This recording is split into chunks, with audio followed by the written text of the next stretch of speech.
What is going on, everybody? I'm gonna move the micro just a little bit closer. All right, what's going on, everybody? How are we doing today? Hope we're doing okay. So today is going to be a call-in stream. Okay, we haven't done one of these in I want to say a month. I figured I'd just go ahead. We'd run one. I have some other things that I'm planning, but I gotta sort of slap them all together. And also, there's a couple of things coming up over the next month that are going to be really good. But I would have done a chill stream, but I figured it's been a while since I've spoken to anybody. So if we get calls, great. All right. If not, whatever. We'll probably just play some AOE or something like that. But how's everybody doing? What's going on? Rusty Corvine, Arthur Morgan, JC Pliskin. How are you guys doing? Oh man, excuse me. I just ate some I ate some quesadillas. I made some quesadillas, and I'm burping them back up. They're coming back up. They're coming back up to say hello. But hope you guys are doing well. All right, it's been kind of a weird week for me. It's been like eventful yet uneventful. There's things that I can't really tell you about. Nothing like, every time I'm like I can't tell you something, you guys think it's Fish Tank related. It's not. I really don't know what's going on with Fish Tank. I typically get brought in on things if they feel like they need me. I'm not a guy who, although I wouldn't mind it. I'm fucking available, but I'm not really a guy who they have involved in the planning and preparing stages and process and things like that. So it just kind of is what it is. It's not Fish Tank related. There's just some stuff going on behind the scenes with me that is kind of crazy, kind of annoying as well, Yolanda Tape says, Scott looks like Ryan Gosling's distant ginger cousin. I like to think I'm more attractive than Ryan Gosling. I think I like to think I'm more autistic than Ryan Gosling. I like that there is a movie coming out with Ryan Gosling where he's like the stunt man in a movie, and he's like autistic. he's like socially awkward and weird and stuff like that. They probably wrote that specifically for Ryan Gosling. They were like, let's make a Ryan Gosling movie. How about that? And not because I think Ryan Gosling is like awkward, but because he plays characters that awkward guys love the hell out of. So they are going to eat that up. The Jack 'em Up Kid, what's going on, man? Thank you very much for the $20. I appreciate the hell out of that. I feel bad that you didn't say anything though. You could have said hello or something like that. You could have gotten some of your money's worth here. Thank you very much for the 20 though, man. Thank you so much. Drive 2 it's not Drive 2. It's not Drive 2. You almost got me there, the Hasmith 99. You almost got me there. You almost did. You almost did it. Oh, that's weird. There was another one of those. I'm wondering why it did that. Interesting. I'm wondering why it did that. I'm gonna have to figure that out. Now it's not some big deal or anything like that. Oh no, there's two of them now. Boo hoo. But I don't know. Like there's just not much that went on this week that I can really talk about. This is my late night TV show host thing that I do every time I stream before we get into what we're actually doing tonight. I talk about current events, make some quips, some goofs, things like that. One thing I was annoyed by, right, and I try to avoid politics and things like that, and I've been talking a little bit more about like gender relations and shit like that. The annoying women pretending to be victims thing of the week was, I guess, like there's women out there who they're like, I would rather be caught in the woods with a bear than a man, and they're trying to use like bullshit statistics to justify the choice and things like that. The thing is, like, how many, like, it's just a bullshit statistic, right? That these women are like choosing to be pick-me's about, because it's pick-me behavior, right? Well. I think you understand what I mean when I say pick me. I don't necessarily mean that they're like scabbing or anything like that. And I'm using more terms that are just like really dumb. Hold on.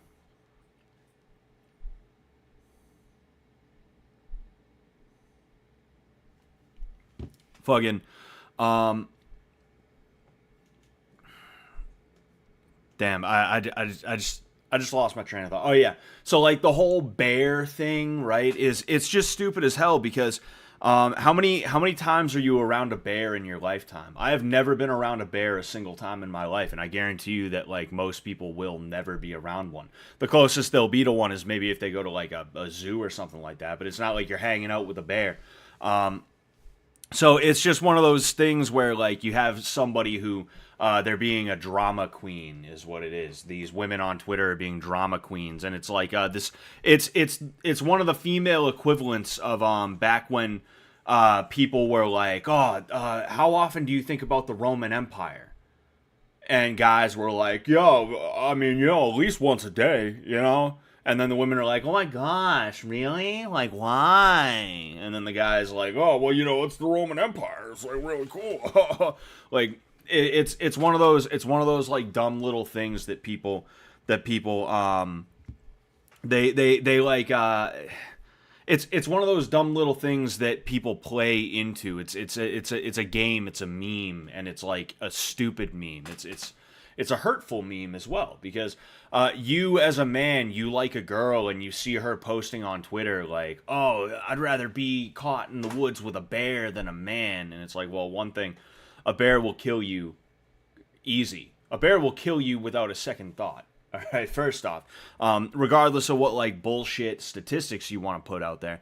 But then in addition to that, like you as the man who you like this girl, you're like, oh dude, what the hell? Like I feel hurt now, that's kind of one of the things about gender relations that you got to understand is that like the things that women do and say a lot of the time, they don't actually mean. It's usually some kind of weird manipulation thing when they do weird shit like that. Like I heard it described when a girl talks about how she only likes guys who are over 6'2" inches, 6'2", right? Like they're talking about that. They're saying that because fucking there's probably a guy that they like who is 6'2" on the dot. He is 6'2" on the dot.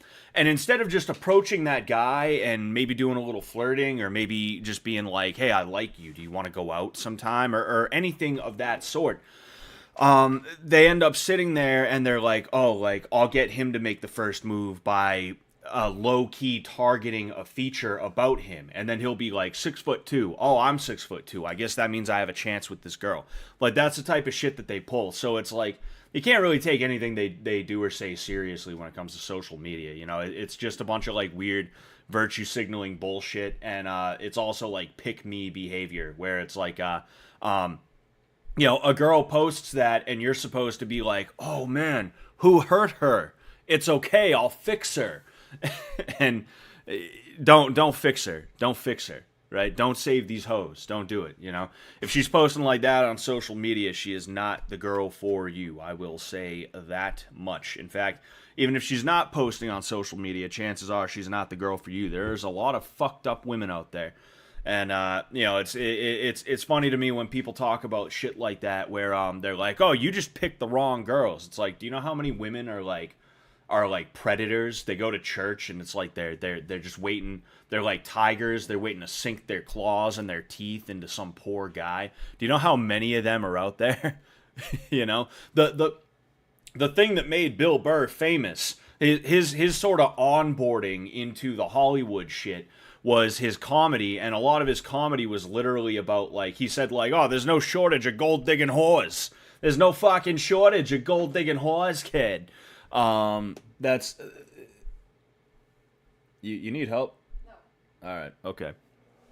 Fucking it's just like taking women seriously regarding social media, taking anyone seriously regarding social media is just it's a losing fight. It's a losing battle, and if she's got social media and she does it like that, like she's trying to be like a personality on social media, she takes part in all the trends and stuff like that. It's like, nah, leave her lonely. You know, she's a spinster.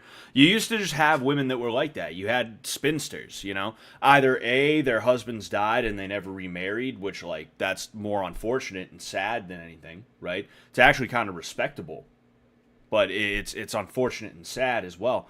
You know, to be that devoted to somebody that when they die, you're like, yo, I'm done. I'm not getting another husband, right? It's very respectable, but it's also sad and unfortunate.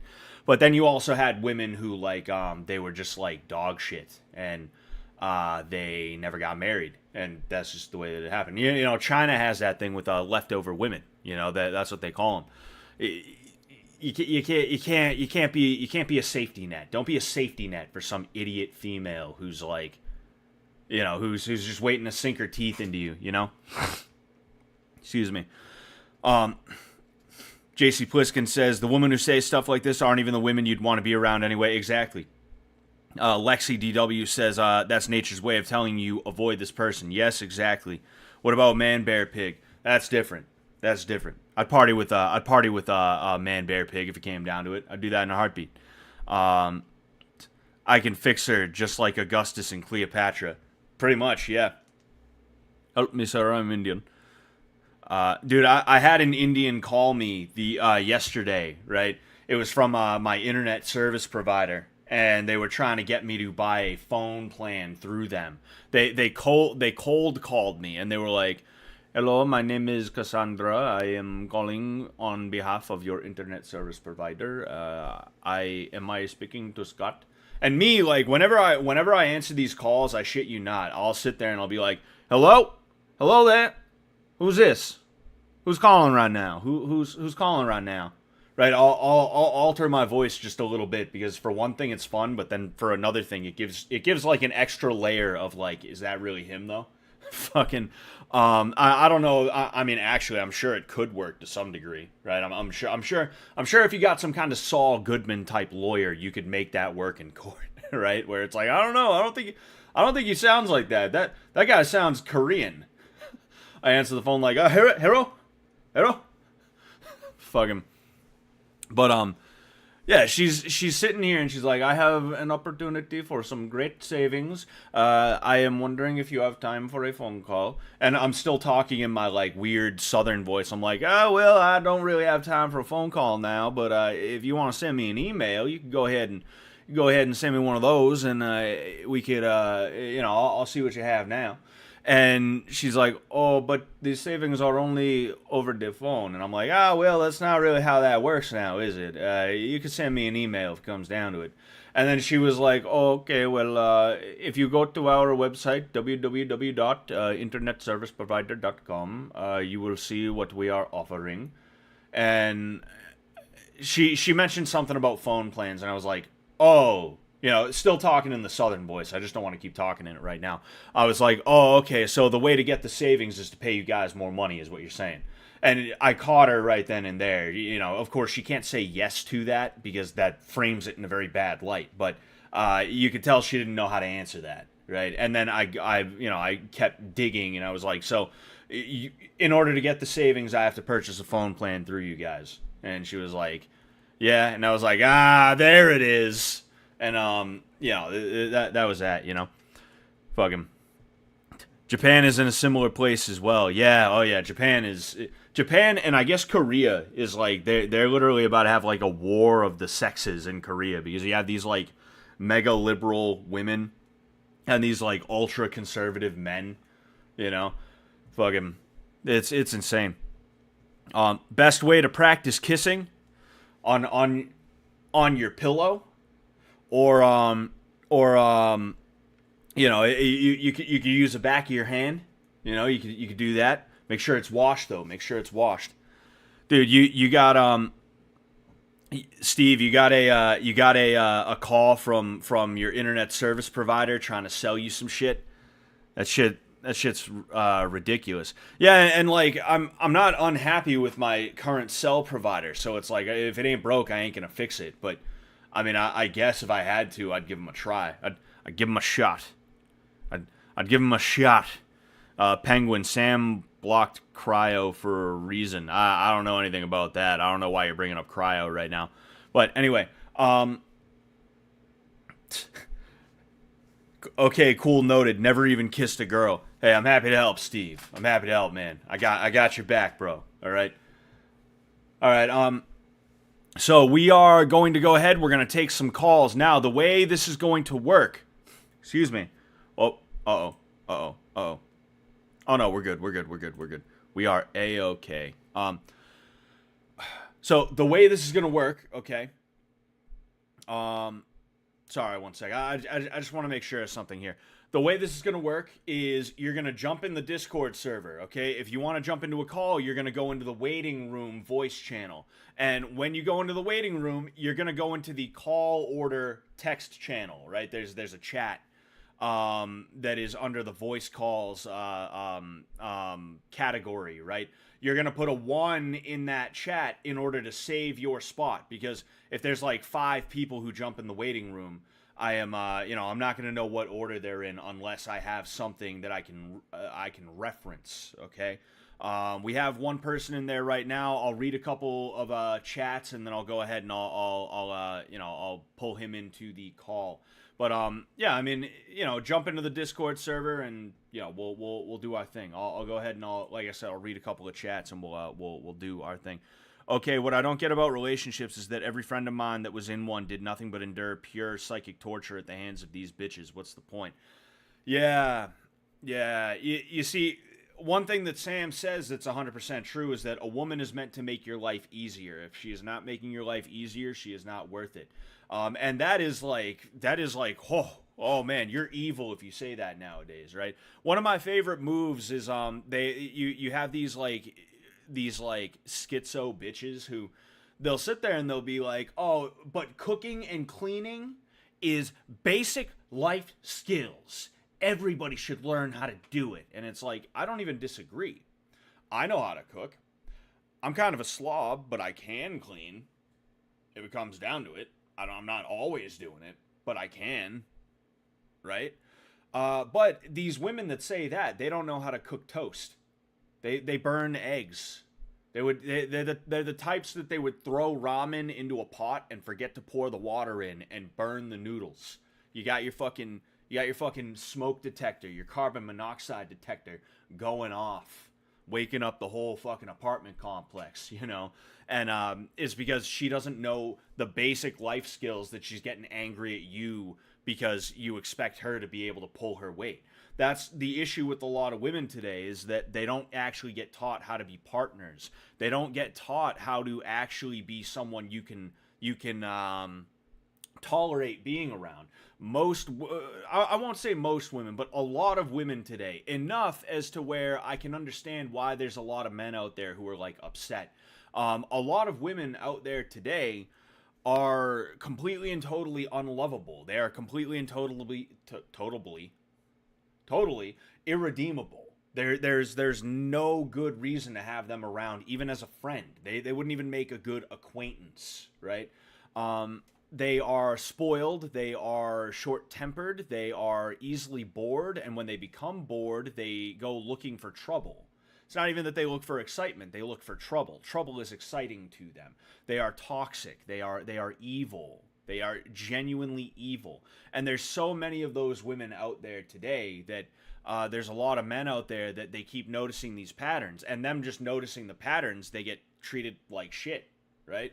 You don't even have to say anything. Like me just saying this, me noticing the pattern, I guarantee you, if some idiot fucking like feminist came in here, they'd be like, you just hate women, don't you? And it's like, yeah, I hate women so much I got married to one. Fucking yeah. Yeah, that's how that works. That's how that fucking works. But of course, even that would be too much time and energy given to a feminist, right? There's no reason for me to answer a feminist when it comes down to it. But it's just fucking ridiculous. It's absolutely insane. A lot of women, they just think that they get to have whatever they want all the time. You know, and even a lot of the good ones are they're only good insofar as they're better than the ones that are absolutely terrible. Nobody's perfect. You can't expect perfection ever under any circumstances. That you can't, right? Because you're going to set yourself up for failure, and you're also going to turn into an asshole too. But like, there's a lot of women out there that even if they're like better than all the others, they're still like really fucked up. You know, like I've dated women who they think that they're independent. They think that they were raised to be independent, but they weren't. They were raised to be selfish. And the things that they do that they think are like perfectly okay are like fucking insane shit. It's crazy shit that anyone with two brain cells to rub together knows is like not a good thing to do. But again, they've been programmed by school systems and their parents, because a lot of shithead parents, they don't like the idea of like their progeny having to bend the knee to someone, because that's what a woman does in a relationship and a marriage is she bends the knee to the man. She becomes subservient to the man. This is biblical here, right? That doesn't mean that she's like property. It doesn't mean she's a lesser or anything like that. It means that she becomes subservient to her husband. That's the way that it works. The husband becomes subservient to her in other ways as well, but we'll save that for later. Fucking, they don't like the idea of that because they never stepped outside of their own egos, and because of that, they raise their daughters to be like tempestuous, annoying, impossible to deal with losers. And then you also have women, they get friends. Like I will never date a woman who has friends that she has to see more than like once or twice a month. Honestly. And it's because like even her friends are some of the worst, because her friends are the types that will get her drunk at the club. You know, and then when she cheats on you, her friends are like, well, yeah, but your boyfriend was an asshole anyway, so like, like you cannot make the mistake of trusting a woman who you get even like an inkling of a bad feeling about. If you get a bad feeling about a woman, you have to get the hell away from her. Like get her out of your life in as easy of a way as you possibly can. And that like I've made the mistake. I see Steve talking about dude, I just left a 2.5 year relationship because of what you're saying, but a little less harsh. She wouldn't make a good friend though. Exactly. You know, I dated a girl yeah, I mean you've talked about because I know who you are, Steve DeBoss. I know who you are. Fucking I dated a girl from our high school for like 4, maybe even 5 years. I forget exactly how long it was. And it was just like terrible. Like, I'll be honest with you, I treated her like shit in the beginning. It's a girl. No, I don't want to mention her name. She was in my grade. We didn't really like become friends or anything until like I want to say a year after we graduated. You may have gone to school with her older brother, but I think he would have been like a year or two older than you, right? But like shit. Fuck, what was I going to say? Yeah, I dated her for like 4 or 5 years, and at first I was treating her like shit. Don't get me wrong. I was really treating her bad. But eventually I kind of smartened up, and I started treating her well because she was sticking around even when other people were being like assholes to me and shit like that, men and women alike, right? And I noticed that when I stopped treating her like shit, that's when she started treating me like shit. And I talk to her every now and again to this day. You know, we shoot messages back and forth every now and again. And she still does not understand why the relationship broke down. It broke down because she couldn't keep a job. She didn't want to stop smoking weed.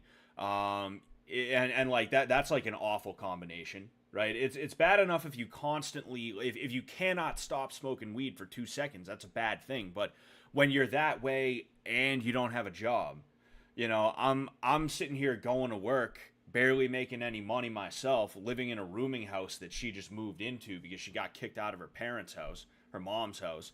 And, you know, like I'm getting home with dinner and I have to cook dinner. Like, she was just not a team player in any way, shape, or form.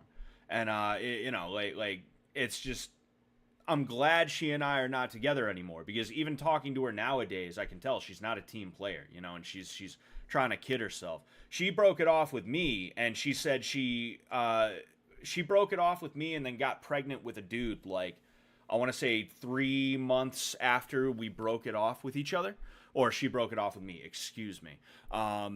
After we broke up, she got pregnant with another dude like 3 months later, and that dude left her, and he's like playing these weird fucking games now.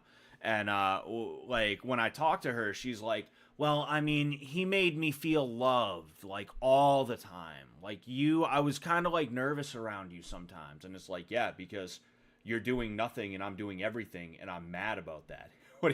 What do you want? I'm letting you know, yo, quit fucking around, bro. I'm trying to get serious about this life thing so that I'm not living in a rooming house with crack addicts all the time, you know? So if you could get a job, keep a job, and quit fucking around, I'd appreciate that shit. Like apparently that made me the bad guy, and then she ended up going to this guy who got her pregnant and walked out on you know, her and the kid, and is now playing like weird mind games with her and shit like that. You know, it's just like crazy. You know, it's insane. It's insane. I smoked before and after work, never at. Dude, I used to smoke way too much, man. I was smoking before, during, after, then, you know, before the gym, after the gym, before I go to bed. It was insane. It was fucking bad. It was a bad, you know. Excuse me. I'm reporting Scott for sounding too much like my dad. Thank you, eGirl Farts, for the $10. I really appreciate it, man. You guys send me money and you don't bother saying anything. You know, thank you so much for the cash. But I feel bad when you guys don't at least say hello. You know, it feels like I'm just taking your scratch from you. You know, get your money's worth, bro. Get your money's worth. Play AOE, nerd. Nah, we're gonna pull a couple people into the calls. I'm gonna do that now. All right. If we don't have any calls, I'm gonna go ahead and I'm going to I'm gonna play some AOE. But right now we got two people in the waiting room. We're gonna get around to the first person right now. All right. Hello? Yo, what's going on? What's going on, man? How are you doing, Scott? How are you doing? I'm doing. What about you? I'm doing good, man. I've had big fucking shit happen. Oh yeah. I uh I enlisted in the Marine Corps. I Uh-oh. had that going. Oh yeah, dude, I'm a dumbass. But no, well, I swore in. I'm not enlisted yet. I swore in. I'm on the delayed entry program because Mm. I'm going reserve. Oh And yeah. there's no jobs out right now. So jobs get released in October, then I'll have my pick. Mm. But yeah, no, I honestly, I did not expect that to happen. It's a bit of a weird feeling because I was disqualified from the other four fucking branches before the Marine Corps accepted me. That's fine. You know, you don't get to eat crayons in the Air Force, so you know, Yeah, I think you got the better pick. I know, I mean, shit. But yeah, dude, it's fucking weird because the Air Force denied me immediately. Army denied me within a week. Navy denied me almost immediately. Because I have a little bit of context. I was born with congenital osmosia, so I have no sense of smell, and that just immediately Really? fucked my paperwork. But and then when I went to the Marine recruiter, I fully fucking went in like, I'm gonna get fucking denied. I'm gonna get denied, whatever, and I'll move on with my life.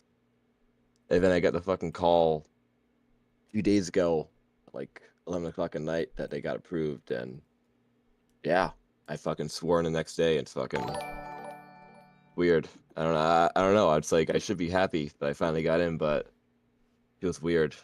Not sure how to feel about it, to be honest. Yeah. I mean, shit. If you're gonna do it, you got to do it up. If not, you know, don't bother getting on that bus. You know, because fucking that's it's not a situation you can just turn around and be like, nah, actually this ain't working out. You know, once they got your ass, they got your ass. You know. Yeah. No, I know that, but like I've always wanted to do because it's a family thing. My dad served in the Air Force. My grandfather served in the Army. My fucking family before that served in the English Army and shit like that. And it's just like I don't know. I guess like my dad never said it's kind of thing you should do, but I don't know. It just felt that way. Yeah, well, when And you chan chance depending on how old your dad is, there was no war to fight in when he was in the army. My dad was in the army, and he knew that he was serving in peacetime.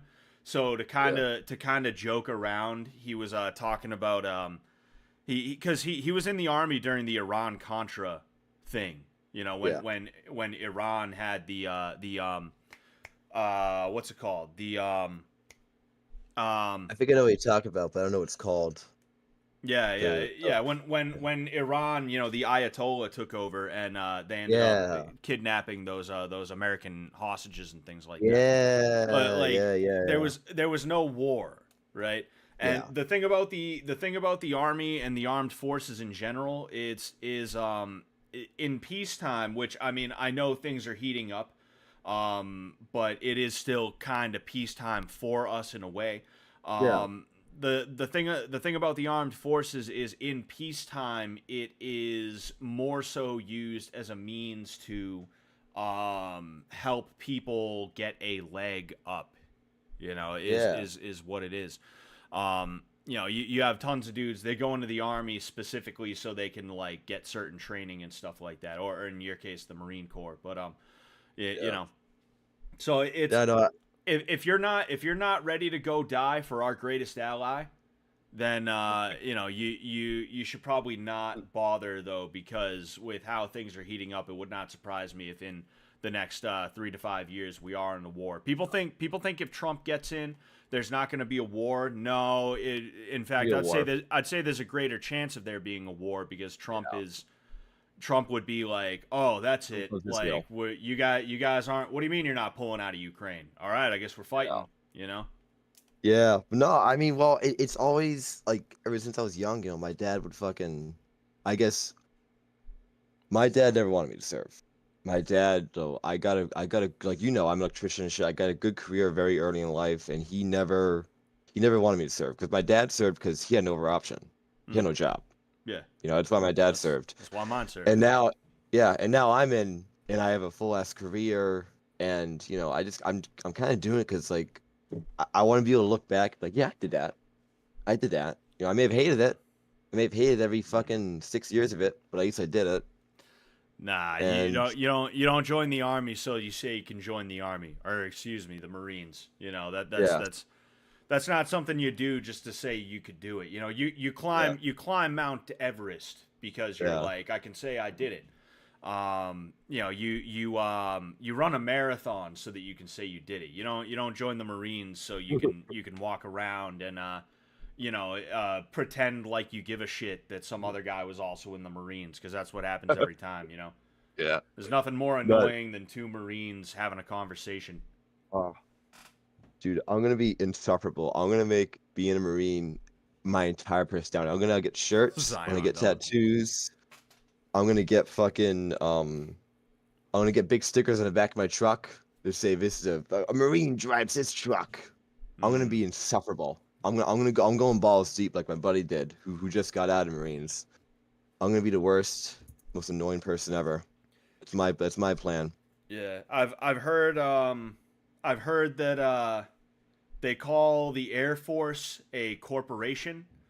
Yeah, They call the Army like a club or something like that. I forget if that's what they call the Army, and they call the Marines a cult. yeah. And yeah, No, you don't leave the Marines, you just retire, and those guys are like, yeah.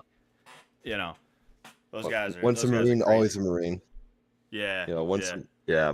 yeah. My buddy was in and he actually kind of liked it. He did I forget the exact name of it, but basically he dealt with like if there was ever like a nuclear, biological, or chemical weapon Hmm. like on the East Coast, him and his fucking little group would go to that and take care of that. on, that was his job. I think it's CBRN, but I'm definitely saying it wrong. Hmm. But yeah, I'm kind of looking into that shit because I scored crazy high in the fucking ASVAB, so I can do any pick of my job. I can pick quite literally any job. Like I could, if I wanted to, I could work on fucking nuclear reactors, which I'm not gonna fucking do. But that's how high I fucking scored in that shit.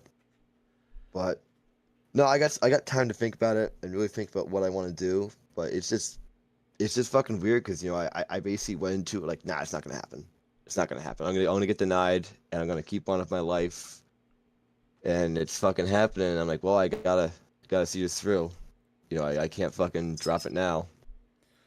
But yeah, it's a weird feeling. It's a weird feeling when shit happens they didn't expect to happen.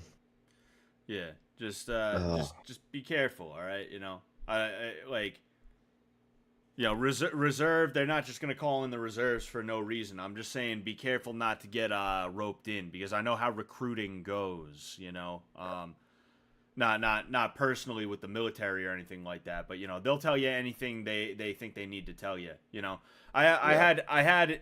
It's funny. There was a very good friend of mine. I met him my senior year of high school.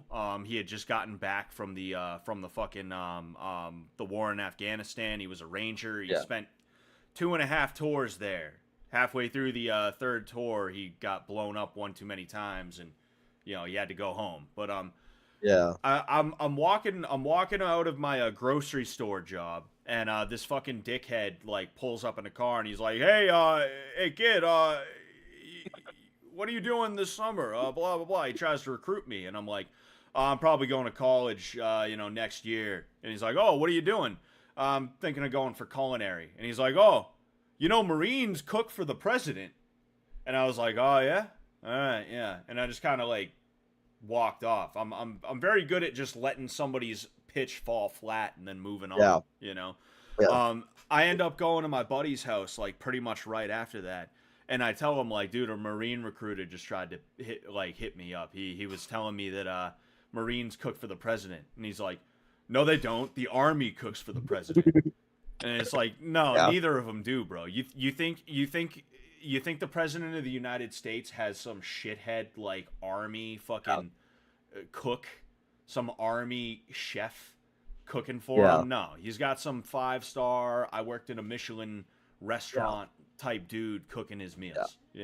No, dude, and that's funny because like the to be a chef in the military in any branch, you have to school like you have to school. So in order to get into the military, you need to score above a 30 on the ASVAB. To be a chef, you need to score like a 32. Yeah, Anyone could be a fucking chef. If you go in to be a cook, you're basically a retard who switched from a pussy to be a fucking going to infantry. That's basically what it is. hmm, But I mean, it's just it's fucking crazy because like I dealt with all the other recruiters, and recruiters are fucking snake oil salesmen. They will lie to you 6 ways of fucking Sunday. All they care about are their numbers. How many guys did I get to fucking sign that contract this month? That's all they give a shit about. oh You yeah, know, because 99% of them, they don't give a shit if you're actually okay at it, if you're fucking sound mentally. Like, oh, can you sign it? Cool. He signed it. Cool. He signed it. Cool. Like my recruiter for the Marines, which I only saw because I get the knife of everyone else. He was decent. He told me straight up, like, look, man, I'm gonna try to get you in, like this month, but I'm not gonna fucking lie to you, you know, because he's like, because you're too fucking, because I can lie to the other retards to get them in, yeah, but because I told him straight off, like, I got time. I am in no rush. I'm not gonna rush this. You're not gonna get me in a few days. This is gonna take weeks in time because I need to think about this. And he was like, yeah, no, I can work with that. And he just slowly did my appeal and it went through. And yeah, no, I fucking like 99% of people to go in have no idea what the fuck they're talking about. They have no idea what the fuck they're signing. They have no idea what the fuck's going on. They're just trying to escape whatever small or large shitty situation they're in. yeah, It's I don't know. These people need to be better fucking. They should be better fucking educated what they actually fucking signed up to do. yeah. Well, if they were But better educated, they would not yeah, sign they the wouldn't shit. do it. because Yeah. that's the two things that recruiters do. Is one, they try and bully you into things. Yeah. They act like they're better than you and things like that. That's literally like the secret to recruiting for the military Yeah. is you act like a shithead, and then someone's like, "Oh man, but this guy like he's better than me, so I guess he earned it. He earned his ability to act like a shithead to me." Yeah. And then also they're gonna lie and say whatever the hell they have to say because once they got you, they got you. Fucking overall, The, like recruiters are pussies. Any Marine recruiters who want to fight, hit me up. yeah. I'll gnash your teeth in. Yeah. Fucking And, no, but and go a ahead, little go bit ahead, of go ahead. a little bit inside information. Every recruiter isn't there because they want to be a recruiter. So if you do like so much time, not if you do so much time without actually doing anything fucking interesting, the military come to you and say, hey, you could either do, for example, lead this group, be a drill instructor, or be a recruiter for X amount of years in your contract. You got to pick. 99% of them pick being a recruiter because it's the easiest fucking one. None of them want to be a recruiter. Not a single fucking one of them wants to be a fucking recruiter. They fucking hate it. It's shit. Like my recruiters tell me that like, if they're like short by one guy, which like they have like their office needs to get 7 guys a month to hit their quota. If they're short by one guy, they go to a meeting 2 hours away from their fucking office to get yelled at for 6 hours. They have their only incentive to get you in is so they don't get fucking yelled at by some dipshit fucking above them that did slightly better than them on the ASVAB. You know, they're all pieces of shit. They're all pieces of shit. They're all used car salesmen. Hmm. Yeah, they're all they all. I mean, my recruiter was honest with me. He was a used Yeah. car salesman, but he was fucking honest with me. He told me straight up, like, I'm gonna try to get you in as fast as I can. I'm like, that's not gonna happen. That's not gonna fucking happen. We're gonna take this. This is gonna take months. This is gonna take a long time because I have no urgency to do this. Yeah, yeah. And yeah, it worked out. I mean, honestly, like going in the military, if you have nothing else, it's not a bad option. I've seen it work out with some fucking people. It's not a horrible option if you have nothing else going in life. Like my father, he got Yeah. fired. He had nothing. He had no skills. He went in, and he's working a job right now that if you try to get, you would need a few college degrees. Yeah, yeah. He's just fucking pushed his way through it. Like I guess for a lot of people, it can be a better option, but the Yeah. people that are getting are just so fucking stupid. They're not smart enough to truly capitalize like what they could do with it. They're not smart enough to like actually think about how could this benefit me after I get out. Yeah. Because it's go, oh, I want to go infantry. I want to go fuck up people in the Middle East. Oh, and they end up being a desk jockey at Norfolk for the next 6 years of their fucking life. Yeah. Well, but yeah, no, I guess I mean other than that, unless you got anything to say, I got one other little fucking Topgarino. Well, we can talk about it, but we got to make it quick because we got somebody else waiting. Oh shit, my bad. I'll make it quick. But yeah, no, I've been friends with the same group of retards since high school. Didn't you already ask This me group this a has while ago? no, this is different. This is something else different. This is something totally fucking different. Okay. It's coming up. So they have all fucking come to hate each other. Like absolutely fucking despise each other. Yeah. Like to the point where they don't fucking see them, they don't fucking talk about them. Like I'll bring up like, hey, I saw so and so, and they're like fucking spitting at, and they're spitting on their fucking name. And it's just fucking weird because it's like, I mean, it's like he's not a bad fucking guy. I have no clue why you fucking hate him this much. Like I hung out with my two buddies tonight before this, and like I brought up, yeah, I saw fucking Brandon a few days ago, and like, oh, that fucking piece of shit. Blah, Yeah. blah, blah. It's just like, I'll tell you exactly what it is. People are shitty. Most people are yeah, shitty. Like that's just the way it is. And the people in your hometown, they're still in your hometown because they're shitty. And I'm not saying yeah, that everybody who sticks around their hometown is shitty, but like the same thing happened to me and my friends. That same dude I was talking about, in the army became one of my best friends. Shit like that. him and my other buddies were shit talking me behind my back. I was never doing that with them or anything like that. Yeah. You know, I figured out about that after I got into an argument with like somebody else, and they were like, "Oh, well, those guys don't even like you, so fuck you."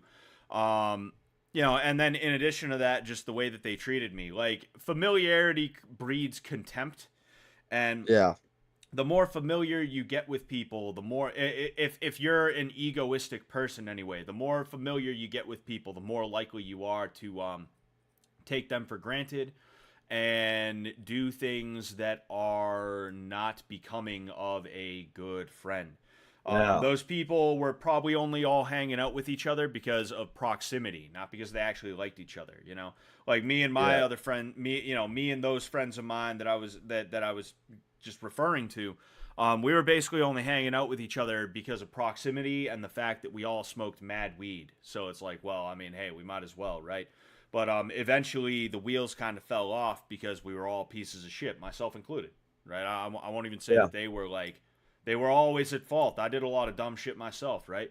Yeah. We all had to grow, and you know, the people that hang around their hometowns for their entire lives, like not getting driver's licenses and hanging outside the quick stop like Jay and Silent Bob, Yes. they're not good people, and they're never going to be good because they're not trying. Is the bottom line, you know? Yeah. No, it just sucks. That it's like, it's like I don't know. I love these guys. They're my only fucking friends, and they got good shit going. One of them's engaged. The other two have like full ass fucking careers in life, and they're moving out of fucking town. But like they still hold this just fucking bitterness for this fucking person they haven't seen in 3 fucking years. Mm. It just drives you fucking insane. It's like, dude, it's like, what the fuck? It's like, and I even talked to the kid, and I'm like, he's like, I mean, like, do you know to talk to this shit? I'm like, yeah, I know they don't like me, and I don't, I want to see if I can fix it. I'm like, well, I don't know, fucking, I don't think it can be. Yeah, I think no. that's kind of the It brutally honest it thing. I think you got to move on. it can't be fixed because no matter what, even if they're chill, there Yeah, will always be that underlying thing, and that's what was happening with me and my buddies too. Is like, you know, yeah, we would get into a beef with each other, and then we would like chill our asses out, and then the yeah, next time we got into a beef, we like it was the same shit over and over again. It was like yeah, if in 2014, I called my buddy like a dickhead, we'd beef about that, and then fucking in 2015 when we beefed about something else, he'd be like, "Yeah, well, you called me a dickhead that one time." That's the way it is. These people are not good. There's no reason to try and get involved with them in that way. You know, I understand you're hanging out with them, stuff like that, but you know, just let them be the way they are because yeah, they're not going to be good to get yeah. involved with on that level.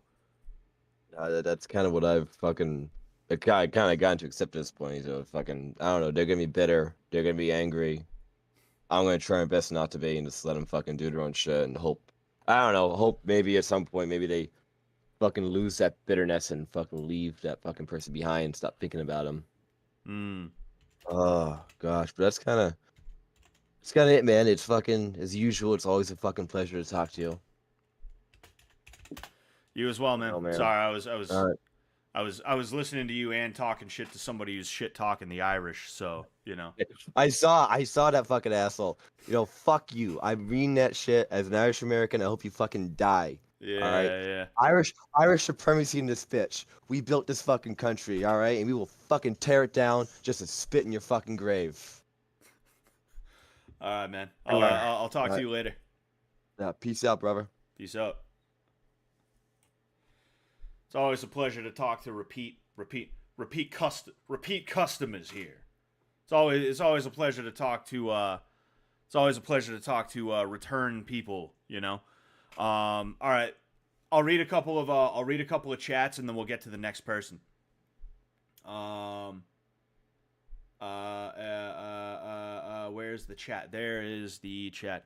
Amen. Bill Gates has the right idea, and depopulation isn't so bad. I agree. I agree. The less people there are, okay? The less people there are, the more shit for me. All right? That's the way I see it. Um, that's some imagine being a degen Malthusian. That's some anti-Christian shit. What's the oh? Somebody asked what the alternative is.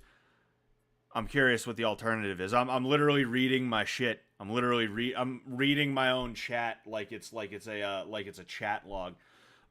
Gick says, I heard Paulo Costa tried calling in. Is that true? Dude, we just got off the line with him. You just missed him, bro. You just missed him. Oh, excuse me. All right, we're going to go ahead. We are going to pull in the next caller. And before I do that, I will say this is a call-in stream. So if you want to call in and say a few words, you got a question for me, you need a question answered, you want some advice on anything, feel free to call in. All right, feel free to call in. We'll have a nice little chat there. And the way you're going to do that is you're going to look at the link either in the chat or you're going to look at the link in the description. Either one of them. Oh yeah, the Jack 'em Up kid. I'm gonna read your thing in a second. I apologize. I just didn't want to interrupt the caller and read your thing. My bad. But if you want to call in, you're gonna jump into the Discord server. There's a link in the description as well as a link in the chat. You're gonna jump in the waiting room and you're gonna put a 1 in the call order text channel. Okay, that way I know what order to call you in on. The Jack 'em Up kid, thank you very much for the $5, man. Again, I didn't want to. I should probably just say fuck it and interrupt the callers when somebody does a thing. I should probably just say fuck it and do that. But what was I gonna say? I'm pretty sure I'm on the right side of the 1,000 Years blood feud. I like to think so too. But with that said, we're gonna pull in the next caller. Hello. It says his mic is muted right now. I don't know if. Oh. What's up? What's going on, man? How you doing? Good, man. How are you? Doing all right. I'm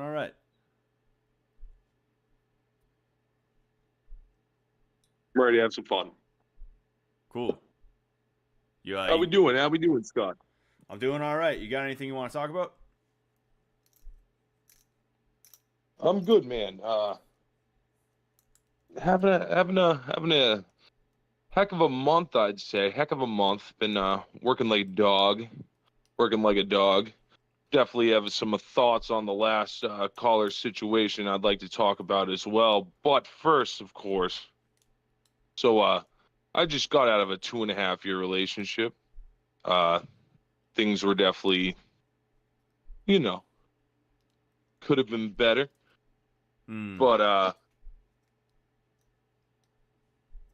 I left her because I definitely wasn't feeling heard in the relationship. And after many talks, I decided that it just wasn't going to change and I wasn't going to feel the way I need to feel. And what I would ask is, what are some solutions you'd recommend for hobbies and new things to get into to help get your mind off of other things that may be in your mind? Yeah, I mean, mixed martial arts is a great one, right? But if you're not, I've been thinking about it. If you're if for whatever reason you're unable to or you just don't want to, I mean, anything really. Like when you see, at first I had to cut ties with those friends that I was talking about, right? And it was just me and my girlfriend. When I cut ties with my friends, I also stopped smoking weed. So I had a lot of time on my hands. That's when I got into YouTube. I started doing YouTube in a serious way. I was at a point where I was uploading twice a week on an old channel of mine. What else did I do? I got into like creating pictures and stuff like that. I'm not good at it, but I enjoy doing it. Like, you could find just about anything because everything takes up time at the end of the day. And if it's something that you have to focus on and it challenges you, but it doesn't frustrate you, right? I don't think it should necessarily frustrate the hell out of you, right? Because then you're not going to want to do it. It's one thing, it challenges you. Sometimes you're like, oh, dude, this is a lot of work. But when you're getting like upset, I dropped out of college. What's that? That's why I dropped out of college. Exactly. Yeah. Like there's a line between this is a challenge and I need to persevere and oh, this is absolutely like crazy. I am not built for this and I gotta like I gotta get out of this situation. That's why I didn't go to college. Is because I knew after high school like nah I can't do this sitting in a class thing again. I'd rather Oh yeah. I'd rather Oh make yeah. less money, but also not have tons of debt, and then on top of that, like not have to sit through like some dickhead teacher who hates me, right? Telling me all about how Christopher Columbus was really trans, but he's still evil because he sneezed on an Indian once, Fucking Well, I didn't quite hear that in high school, but I did have a history teacher accuse me of writing some vulgar language on the wall about wanting to have intercourse with her. that's that's hilarious, dude. You're gonna have to tell me who that was. Yeah, it was Yeah, actually another guy. I didn't snitch. You know, snitches get stitches. You know the rules of those high schools. But yeah, yeah, yeah. yeah, Nah, there was a yeah, whole thing. There's a whole thing. yeah. Whole Nah, to do. I meant the teacher, not who did it. Don't you don't got to Mm. say anything on here though. And of course, no, I wouldn't want to talk about teachers that were very close to our age that taught history at a certain high school. Oh man, jeez. But yes, but also to the kid who was just on talking about possibly joining the Marines. I think you had a really good point about the maybe now it seems like a good time to join because there's a lot of peace. But we're also, I don't know if you saw the news, but we're building a nice pier off of Gaza that will help America put military ships off their coast. And I don't know if that's that's a place you want to be posting up and learning how to be a soldier, or be a soldier rather. Yeah, yeah. The reserves they get called in. Like people think, oh, I'll join the reserves and it'll be all right. National Guard units get called in. Like you could join a National Guard unit and the army will just be like, hey, we're gonna send you over just because we It's- feel like it. So like you gotta be careful with that kind of stuff. Because yeah, I didn't even know that aspect of the Gaza thing. I didn't know they were building the pier so that we could put ships over there. That's the very last. Yeah, it's in the thing we water need. now. It's supposed to be there by next week. Oh boy, yeah, I believe I that's can fact check myself real quick, but I read a lot of news, so I would pretty jeez. confident. That's just what we need is that shit. Yeah, he it sounds like he picked a great time to join up then. Fuck him. And then also the point about cutting off toxic friends. I mean, part of the reason I was left a 2.5 year relationship because she wasn't a good friend at all. She wasn't even nice to the people around us sometimes, and that was just not cool. Doesn't vibe with me. I treat people how I want to be treated, not because I'm perfect, but because fucking God asked me. Oh I yeah, can do that. yeah. It's. But Oh no, and go ahead. that it's simple as that. You got to cut off some toxic friends sometimes because someone's not treating you how you want to be treated. Why would you stay around? Yeah, that's an issue that I have too. Is like like I hold on to people and I hold on to things and I'll have a relationship until we're like about ready to go at each other with like knives and then I'll be like, God, I'm not this person's friend anymore. But then I think back to it and I'm like, oh, what the hell was I doing? I should have cut that off like 6 months before I did, and we would have avoided a lot of like weird bullshit. But A um, 100%. yeah, you 'Cause can go ahead. when you try and look into the best of people, and we've all been through hard times. We've had times when we've done things that are out of character for ourselves. So we try and give people sympathy and empathy and say, hey, I've been there. Like I can give it a pass. But when the pass is kind of torn up and crumpled and it's got some wear and tear to it, eventually you got to say, this pass is old. I can't give you it anymore. It's got to go in the trash. Oh yeah, yeah. It's tough because we look at things with rose-colored glasses, but you know, you got to be able to look to the future. You know. Yeah, the future with fucking, where the Irish just fucking run the news and then government again. Exactly. That's. Don't worry. We'll get there someday. We'll get there someday. Actually, Biden's Irish. We're already in there. My We're in there God. like swimwear, dude. Yeah, I mean, like, He's really been our guy I'm all probably along. gonna. I won't get into it. I'm a proud libertarian, but I'll definitely be voting for my loser party just to show some representation. Yes, sir. All right, my friend. If there's other people in the waiting line, I'll absolutely hop out. But I'm always down to chit chat about anything, and Oh it's yeah, man. great. It's a pleasure to be on the stream. Oh yeah, it's great to have you here, man. I'll talk to you later. Peace out. Have a great night, everybody. Have a great weekend. You too. Oh man. Most of the people that I know IRL that like know about this, I'm like, fuck, how the fuck did this person figure out about this? I hate that they know about it, but that dude right there, Steve, is one of the guys that I'm like, oh, cool, he's watching. That's nice, you know. Most of the time, I see a name I recognize in my chat, and I'm like, fuck.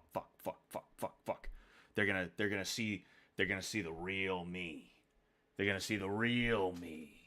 Not the gym me, not the work me, you know, and fucking they're gonna be like, geez, this fucking dude is an asshole, bro. Fuck him. No, but I'll read. I got one more person in the waiting room right now. I'll go ahead and I will read a few chats and then we will do our thing. Excuse me. Going to miss out on watching your friends die is not a big deal. Yeah, that's a very good point, Adam. Like one thing this guy there was this dude, I think he was trying to mac to my aunt, right? My aunt her husband died, I want to say like probably 12, 13 years ago. And I think this guy was trying to mac to my aunt, and as a result, he was doing some work on her house, and he needed a helper, and my aunt was like, hey, I'll call my nephew. And I go over to her house and I'm helping this guy. And like I said, he was trying to mac to my aunt. It was very clear. And he's trying to give me like fatherly advice, I think, to try and impress my aunt again. And he's like, you know, Scott, the military is not a bad thing. He was trying to sell me on the military. He's like, it's not a bad thing, you know. I mean, you go off to the military, 4 years later, you come back, you're going to find out your friends, they're still in the same spot. They're still doing the same thing. You didn't miss anything. And it's like, it's pretty dumb that this guy was trying to use me, a guy who like at that point had it all figured out anyway, right? Like obviously I wasn't in the greatest of positions, but I wasn't in a free fall anymore at that time in my life. I was in control of my life. I had everything going the way that I wanted it to in the moment. It's just that this guy offered to pay me some fucking money to help him out, so I'm helping him out, right? He like it's pretty dumb that he was like trying to, you know, big bro me. He was trying to son me that way just so he could try and fuck my aunt, right? But on the flip side, like that is true. You know, like you'd be amazed at how many people you walk away for 6 months, a year, 2, 3, 4, 5 years. You come back, they're still doing the same fucking shit. There's somebody that I was hanging with. He was part of that little group of friends that I had right after high school. And like I remember back in high school, he used to hang out at a packy near my house, right? He used to hang out in front of it. He'd either be waiting for rides or he'd just be waiting for someone to hit him up. He'd just be chain smoking ciggies, you know, and maybe he'd go into the packy and get some food or something like that, right? Fucking, I swear, like maybe like 2 months ago, I drive by that same packy. Guess who's out there? It's been 10 years since I graduated high school. It's been at least 6 or 7 years since I've hung out with this guy. Fucking, he's still chilling outside the packy. He's still doing the same shit, waiting for rides, sitting on his phone, smoking cigarettes, things like that, and it's like, dude, what are you doing, man? You know? Imagine I'm 29 years old, gonna be 30 in about 6 months, like, and I'm sitting there still like hanging out, chain smoking cigs with this kid. Like that'd be awful. That'd be terrible, you know? Steve, it's actually somebody you know and that you were probably like pretty good friends with too, you know? And it's more sad than anything. It's more sad than anything. Counterproof, a rock. Counterproof to what? You see, we're getting philosophical in my chat right now. I think it's a little bit too big brain for me. I don't think I'm gonna get it. What's the cutoff age for the military? I'm 33 and might join. I think it's like 35, but you know, in wartime, which it seems like it's about to be, they'll up that, and they'll also take pretty much anybody as well. You know, they get really selective about who they take in peacetime. But in wartime, you could fucking murder somebody in front of the recruiter, and they'll be like, "Hey, the kid has potential. I mean, shit, you can't stop him, dude. You can't stop him. You can't turn it off, dude. He's always on." That's the kind of initiative we need in the Marines. And then Jeff is saying, because I have a minimum wage gas station job and I'm not motivated enough to improve my situation, I think the military might give me enough of a kick in the ass to get my shit together. I don't know. Maybe it will. Maybe it won't. I'll say that much. Like, some people, it does help them out. Other people, I feel like it just makes them worse, you know? And I don't know which one you are.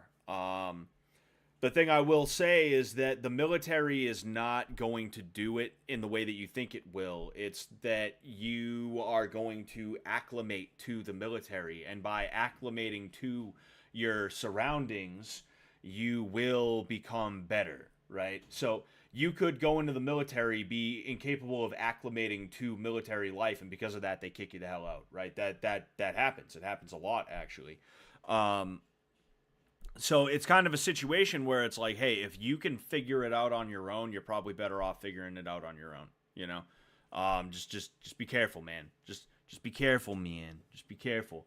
Anyway, I'm going to go ahead and pull that person in. We'll take a few. No, actually, yeah. We'll take a few more callers. You know, I have one person in the waiting room right now. If anybody wants to jump into the waiting room, like I said, there's a link in the description as well as the chat. You're going to jump into that Discord server, and then you're going to jump into the waiting room and put a 1 in the call order channel. That way I know what order to take you in. I will go ahead and I will pull you into the call now. Hello? All right.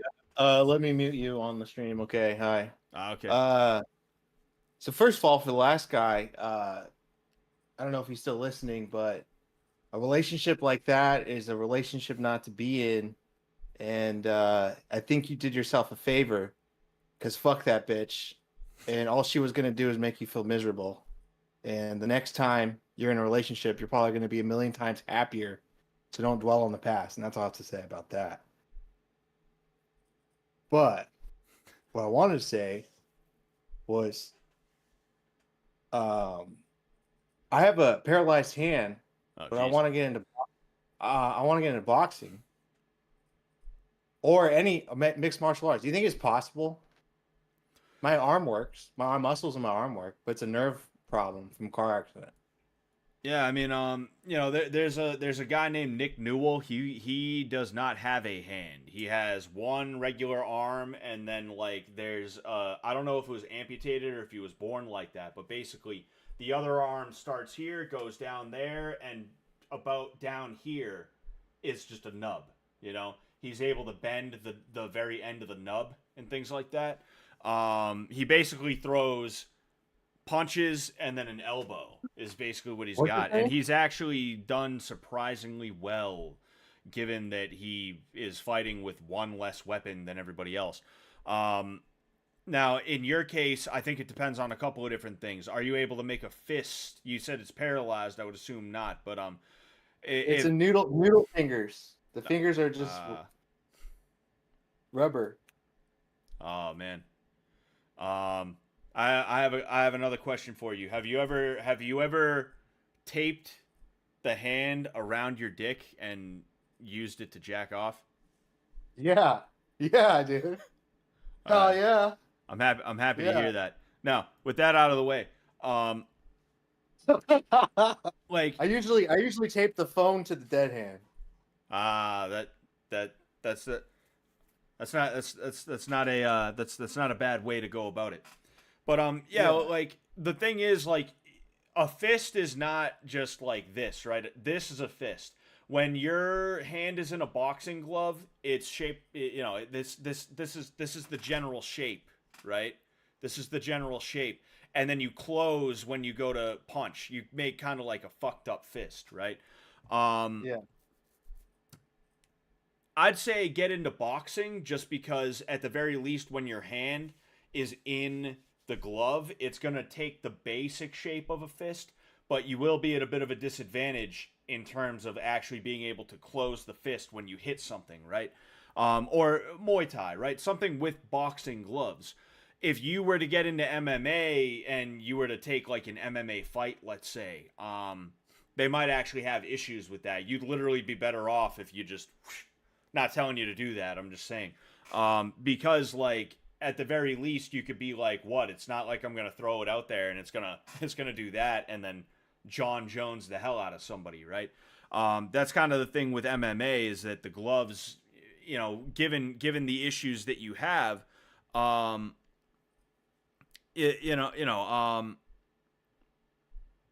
given the issues that you have, it seems like that might be a little bit prohibitive. But with boxing, even though you'd be at kind of a disadvantage when you actually go to punch something, you'd be able to you'd still be able to use it. I feel like I'm kind of like, you know, I feel like I'm not doing the best job of explaining it. I feel like you understand what I'm saying, but I'm like tripping over myself. I don't know why. I understand what you're saying. Yeah, that's good. Okay. And my whole thing is like, okay, so one arm's kind of like a noodle because I don't really use it. Do you think do you think I should just join a class? Yeah. Or do you think I should just try to like, just because I have a bag at my gym in my apartment. Do you think I should just start punching the bag? You should do both. You know, you should go to a class, you should learn how to box, and then you should go home and you should hit the bag.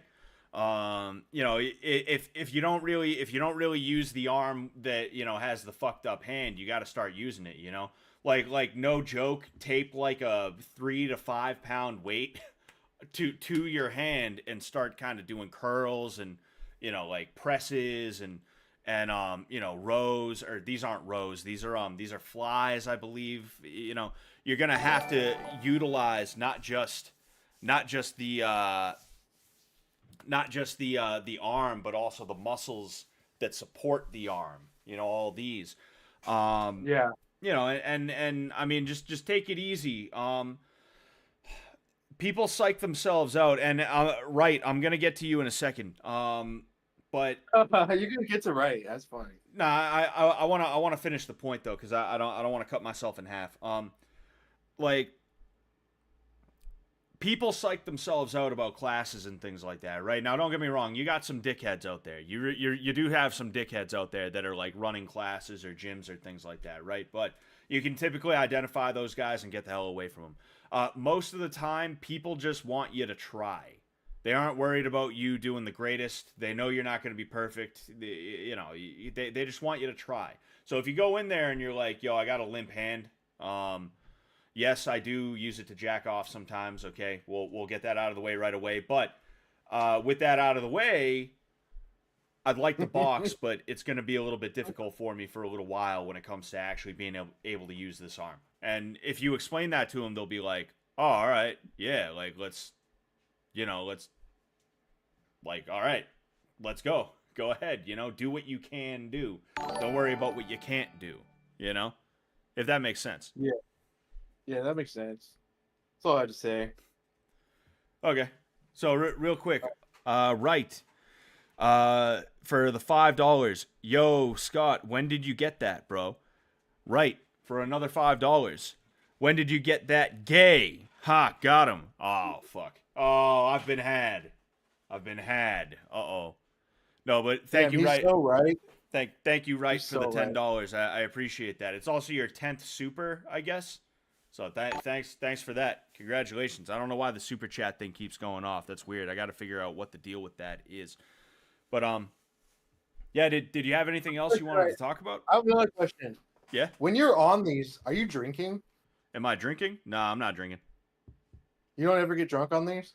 No, every now and again I do. Yeah. Yeah. Yeah. How much do you drink a night? I typically don't drink. You know, if I drink, I get too silly. If I go back on PKA, I'm gonna drink a little bit though. But that's because I want to. Dude, that was rough. Huh? That was rough. I was rooting for you. What, PKA? Yeah, and you're just silent. Yeah, because I was in another fucking dimension the whole time. I was I sick could as a tell, dog, dude. dude. I could tell, and I was like, "Oh, this is gonna be awesome!" Oh, Yeah, it was. yeah, dude. That was Yeah. like you like pre-ejaculated. Yeah, You're it was like frustrating. doing I'm definitely not happy with my performance. I talked to Taylor though, and I told him like, look, like if you ever need a fill-in, hit me up. And he was like, oh yeah, definitely. We'll add you to that list, you know. And I don't know if I will get hit up or not, but you know, if I do, fantastic, you know. Fucking I play AOE with him now. He and his buddies are really cool. They carry me in the matches, so that's very nice. Oh, okay. Then you didn't burn the bridge then. Okay, that's good. Nah, That's all I was wondering. Yeah, All fuck right. him. All right, man. I'll let the next guy go. All right, man. Good to have you on. Peace Cheers. out. Later. Oh, he saw himself out. Thank you, E-Girl Farts, for the $1. Thank you, man. Thank you very much. That's the second time you've donated today. Thank you. We'll go ahead. Scott for PKA 700. Yeah, I'm the guest they need for PKA 700. That's exactly what I need. I drank. It's not there anymore, right? It's not there anymore. But what's it called? Scott, can I call you on the phone? Do you have my phone number? If you're somebody I know and you have my phone number, then all right, that's cool. What was I gonna say? But yeah, I drank a little bit for the stream that I did with Charles and Eric. It was Sam and Nick After Dark. They filled in for Sam and Nick because Sam and Nick had to do some shit. I drank a little bit and I had a good time. I got a little bit silly. And I think I did pretty good. The issue is we only had one microphone and Charles or Eric was holding it most of the time. I didn't feel comfortable being like, yo, give me the mic. Give me the mic, cuz. Give me the strap, cuz. Where the pole at, cuz. I didn't feel comfortable trying to hog the mic or anything like that. So some of the good stuff that I did say, kind of, you didn't hear it. And then also there was some stuff that I said that like it landed completely flat and it was bad shit to say. Like I started trying to like autistically flirt with the black chick on there, and I'm glad it didn't get picked up by the thing, right? And fucking Alex Schultz is sitting there because I was closest to him, and I'm like, yeah, this girl, blah blah blah, and he's like, huh, what? And I was like, yeah. Anyway, we were drinking Andre. Fucking that's what Charles was calling the champagne. But yeah, I had a good time on that. I wish they were still doing those because I'd love to be like a regular on those. I'm going on the Palace on May 12th. I'm gonna be on the Palace on May 12th, and I also have something else coming up that is gonna be pretty cool. It's gonna be fun. I don't think I could talk about exactly what it is though. It's not fish tank related. Okay, but it's gonna be something fun. All right. Nick Mullen. I won't dox you or anything. I just want to talk real quick. And I'm not giving out my number like that, man. Sorry about that. You know, sorry, man. Excuse me. Do you do anything else? Hung Dingus? Do you? As long as it was fun, it don't matter. Yeah, I had fun. You know. I gotta open up a little bit more, and I think part of it is that like I'm still kind of I'm kind of it's hard to keep up with people like Sam Hyde and Charles Carroll and Nick Rochefort and things like that, right? They're so quick-witted. Comedy is a muscle, and they're very jacked dudes when it comes to it. So, like, when I'm in a room with them and I'm trying to play off of something that they're saying, it can be a little bit tough because, like, I have fun and I can be funny and I, charismatic and have a stage presence and things like that. But it can be tough when they're just going and going and going and going because it comes so natural to them, So it's something where I can sometimes become paralyzed where I'm like, oh, dude, like what? I could say this, but it might be stupid. Shit, what am I gonna do, man? But I just gotta let it fly. If I'm ever involved in anything like that with them again, I have to just let it fly, There's some mental things with me, some mental things, some mental stuff. There's some mental things that I just kind of got to get over. I got to stop being like a pussy about it, and I just got to be like, fuck it, who cares, Because I'll be honest with you, there's moments where I sometimes I'm like, yo, like, what if I say the wrong thing and these guys are like, wow, that sucked. This guy sucks. I never want to be around this guy again. That literally will happen in my head, and I'll be like, oh shit, no, oh fuck, and that's not good. That's not good. That's a bad way to go about those things. I gotta relax. I gotta calm down with that shit. But anyway, what's PKA? Jeff M. It's Painkiller already. What's it called? I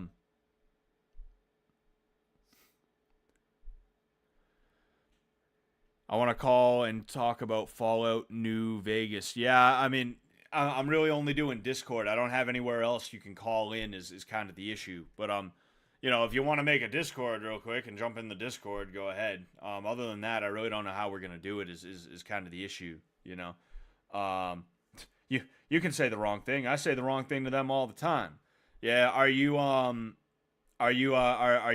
doing work with them and things like that, Adam? Are you have we met and I just don't recognize your screen name? Your YouTube name. Anyway, I'm gonna go ahead and I'm going to call in. I'm gonna call into my own show. I'm gonna drag the next person in.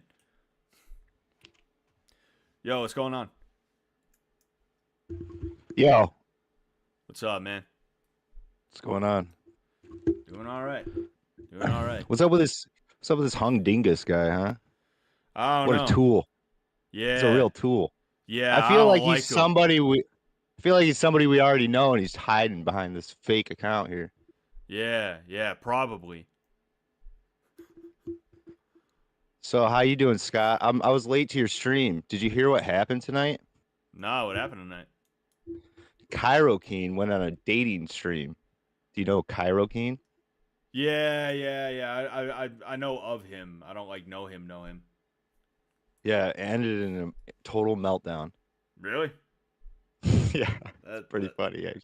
That's pretty crazy. It is. Hope everybody's all right. He didn't do any. He didn't do anything. He didn't do anything too crazy, did he? Everybody's still alive. Nobody's hurt. No, yeah, it was a Discord call. You know what I mean? Yeah. Whose stream was it? Was it somebody we know? Yeah, Tyson. Oh shit.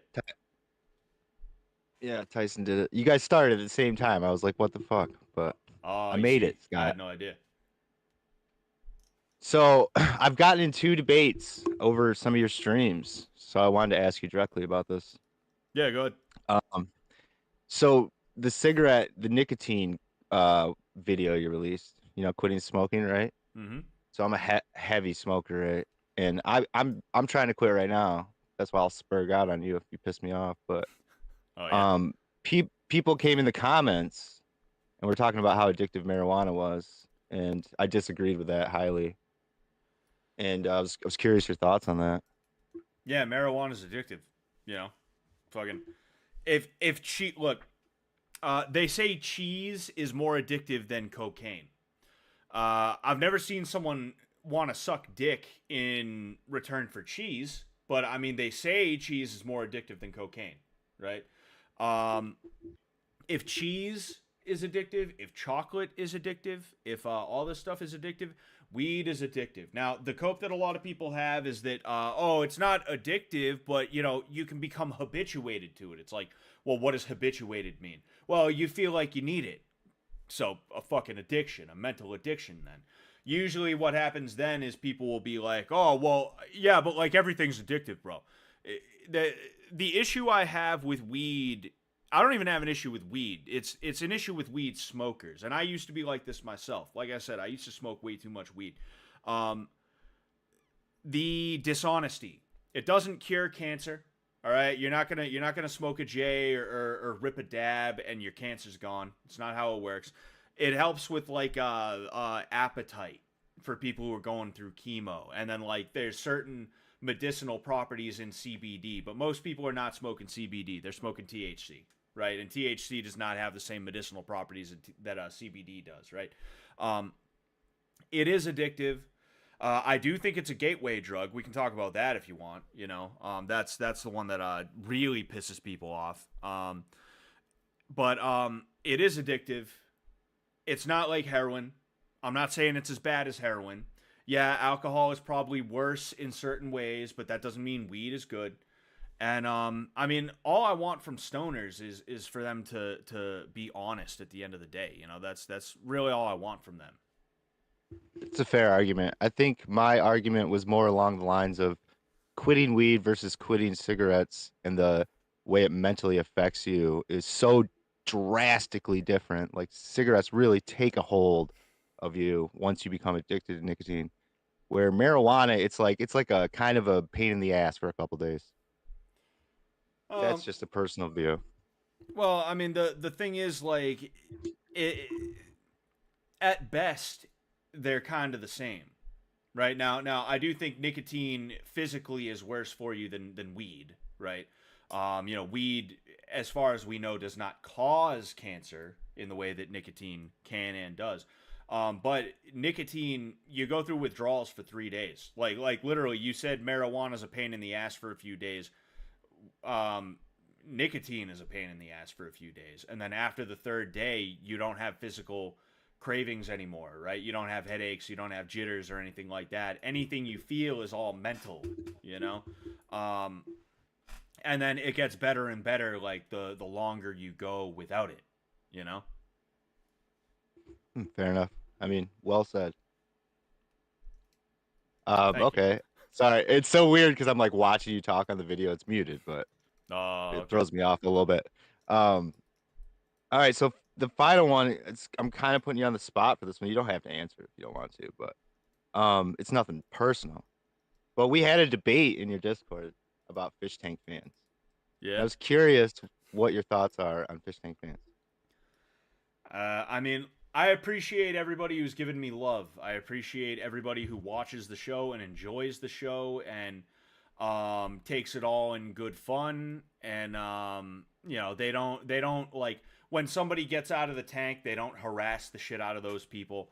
And people aren't sitting there like treating me or Jet or Chris or Sam or anyone like shit, you know. I appreciate all of that. I mean, don't be a weirdo at the end of the day, but that's not even just a fish tank fan thing. That's an everybody thing, you know. At the end of the day, like if you know, there's weirdos everywhere. And if you're somebody who watches Fish Tank and you're like such a weirdo that like you want to like Trish gets out of the tank and because you don't like pretty women because you're afraid that you wouldn't be able to get Trish to go on a date with you, you like inbox her like talking mad shit. Like if that's your kind of thing, if that's your thing, it's like all right, man, maybe you need to chill your ass out. You know, maybe you need to relax here.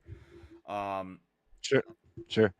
Yeah. And I appreciate you addressing that, man, because I think that's how the majority of us feel. So yeah. You know, also you did fine on PKA, by the way. I don't know what the fuck that was about.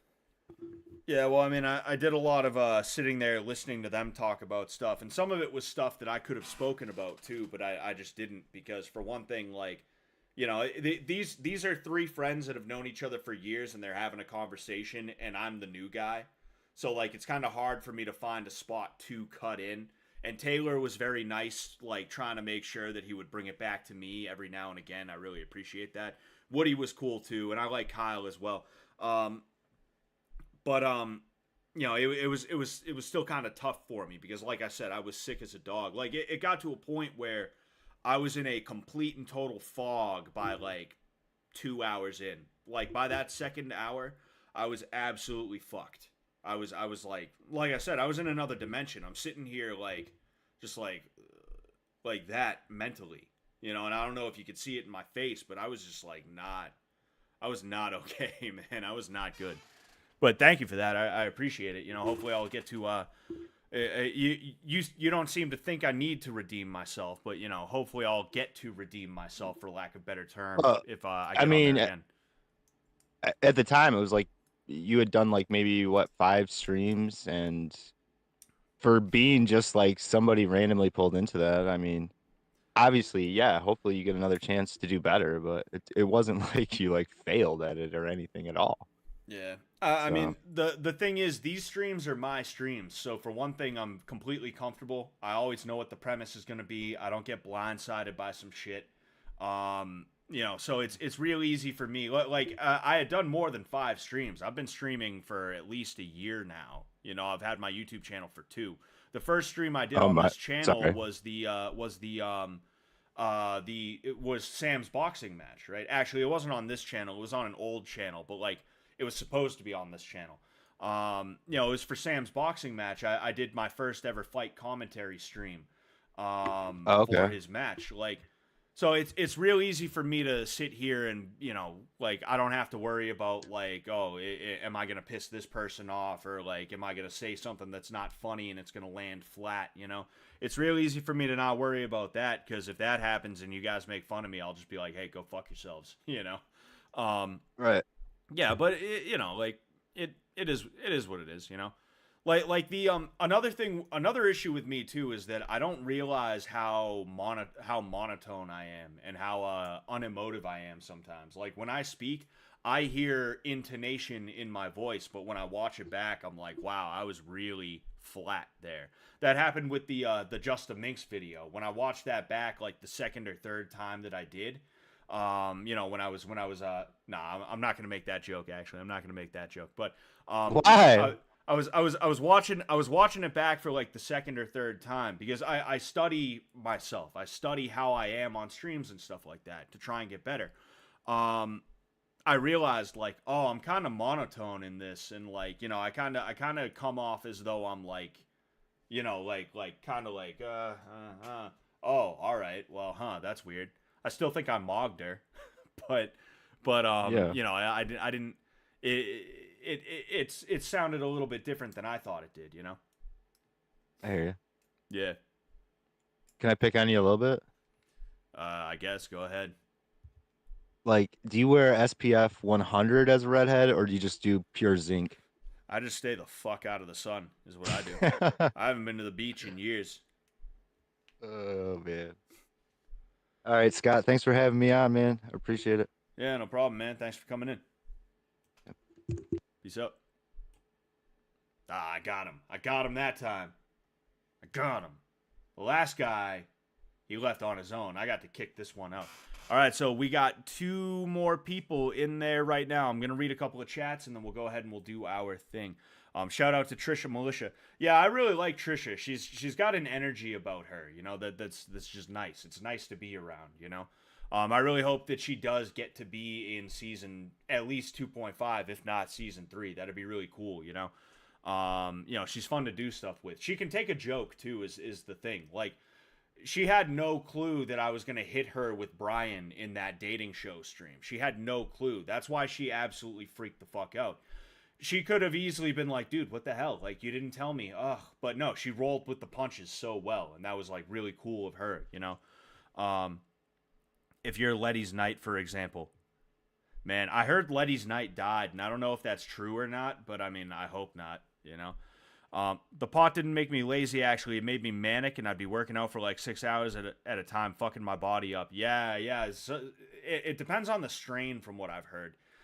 Quit everything cold turkey, coke pot, cigs, booze, and the weed was the hardest. Didn't think twice about the other. Yeah. I mean, me, when I quit weed, I was ready to quit weed. So I just said, I think I'm done. And I stopped. I think I smoked like 1 or 2 more times after that. But I just didn't, you know, and I haven't since then. Excuse me. Us Irish just burn even in the winter. Yeah, pretty much. You can get a sunburn in the winter. And it's pretty crazy. I have not thus far. Not saying it won't happen. Scott, the top of your head looks perfect for balancing things on. It probably is. Let's see here. I have maple syrup. Don't ask me why I keep it close to my shit. Yeah, it's pretty good. I feel like I have a pretty good range of motion here, you know.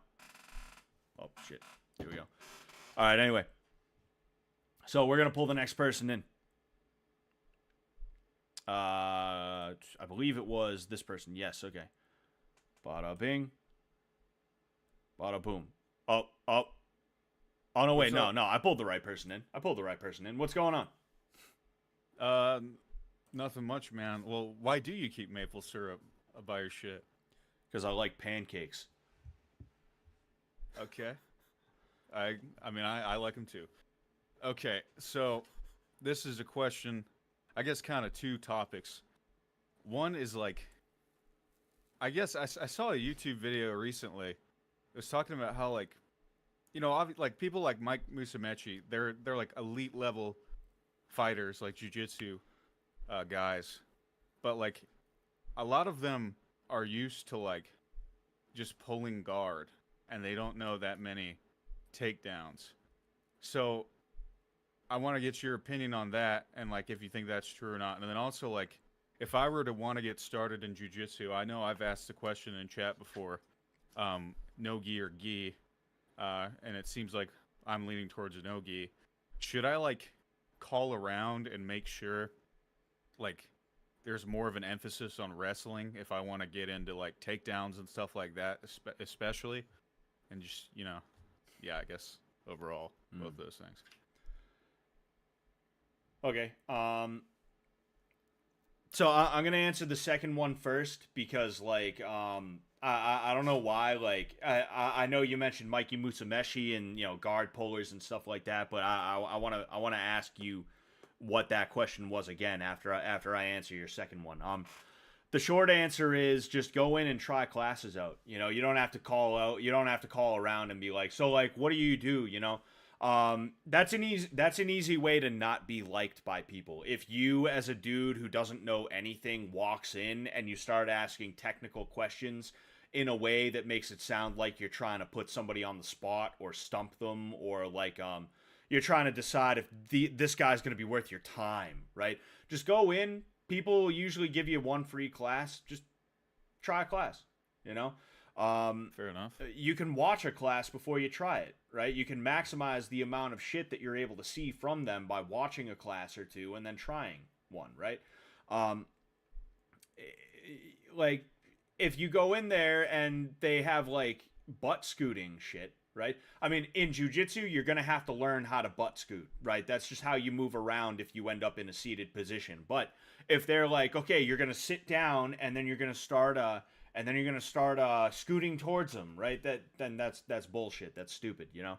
But yeah, just go and try classes, and whichever place you like the most, you know, that's a place you sign up. It's really, it's not rocket science, you know? It's not something you got to think tons and tons and tons about. You just do your thing and you're good. What was the first question you asked though? I know you mentioned Mikey Musumeci and guard pullers and stuff like that. I feel like I know what you're asking, but like for some reason it just like the second half of it just went whew.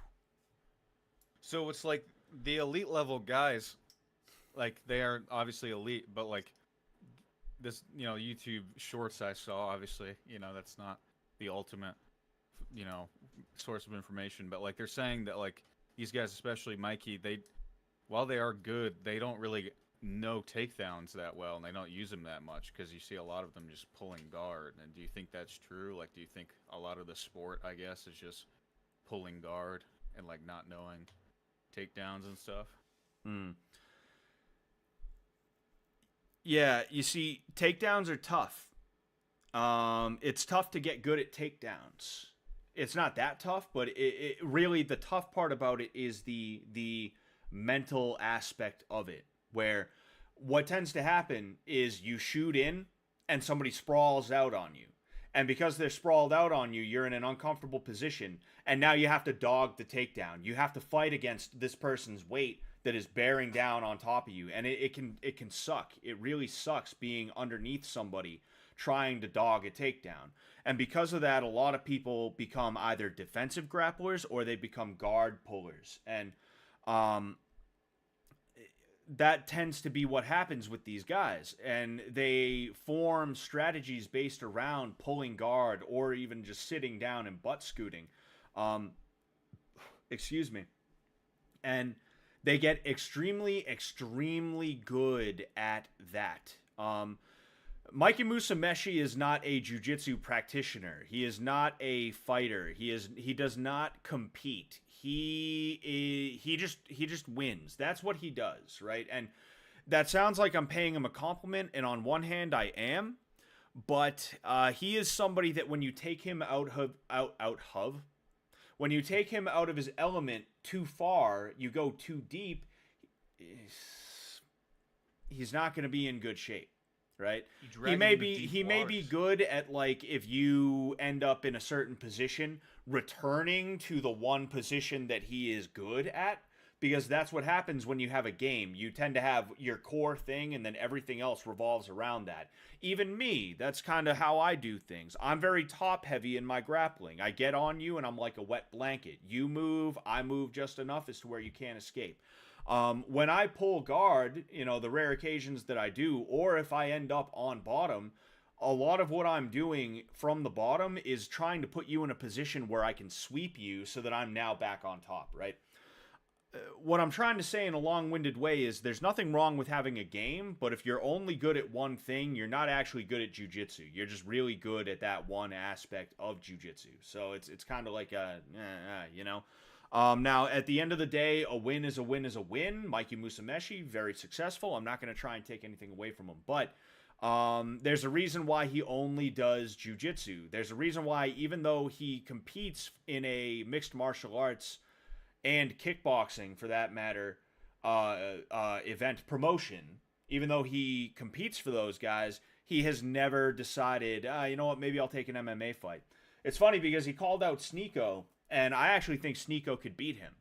I think really? Sneeko could beat him because in an MMA match, he's going to have to learn takedowns, and he's going to have to get good at them. And I think Sneeko, if he trained hard enough, he could get just as good at sprawling out as Mikey Musumeci could get at shooting in for takedowns in an MMA match. I genuinely think that.